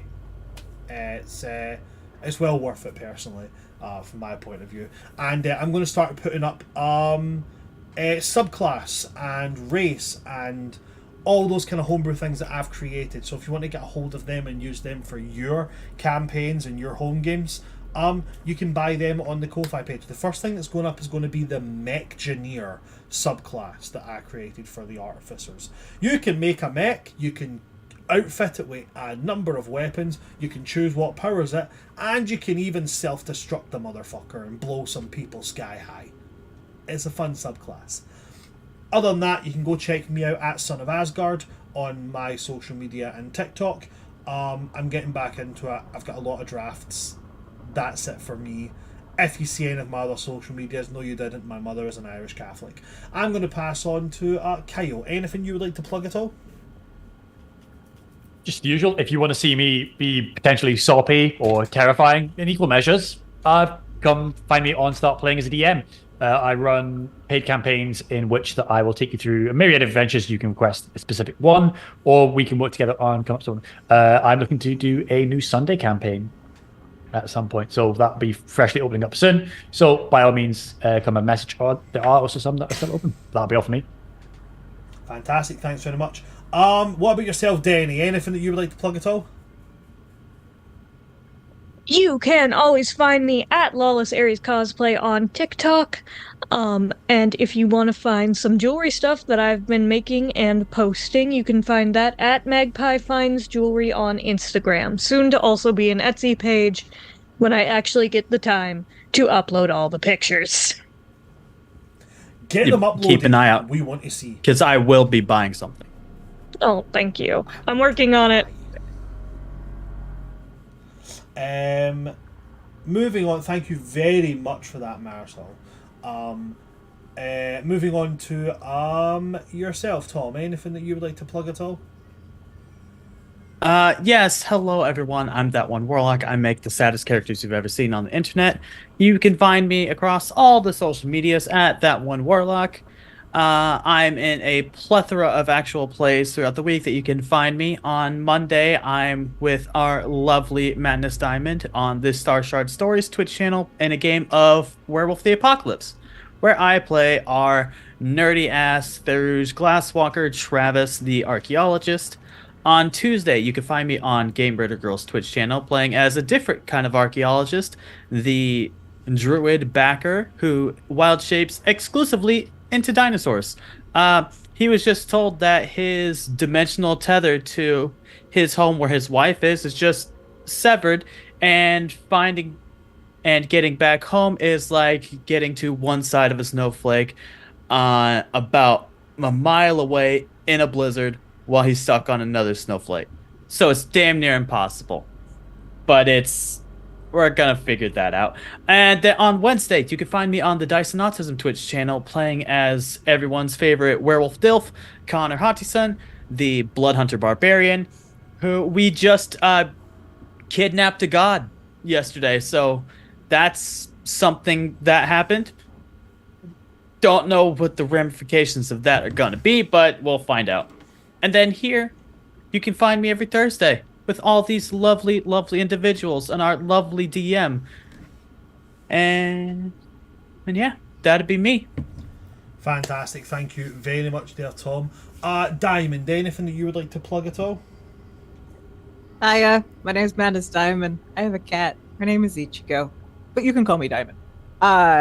I am a TTRPG actual play performer. I am a writer. I am a cosplayer and a bunch of other plethora content creator. You can find all my socials at Madness Diamond, unless I'm on TikTok, that I'm at Madness Diamond 2.0. If you want to see my full updated actual play schedule, is on my Beacons link, beacons.ai/Madness Diamond.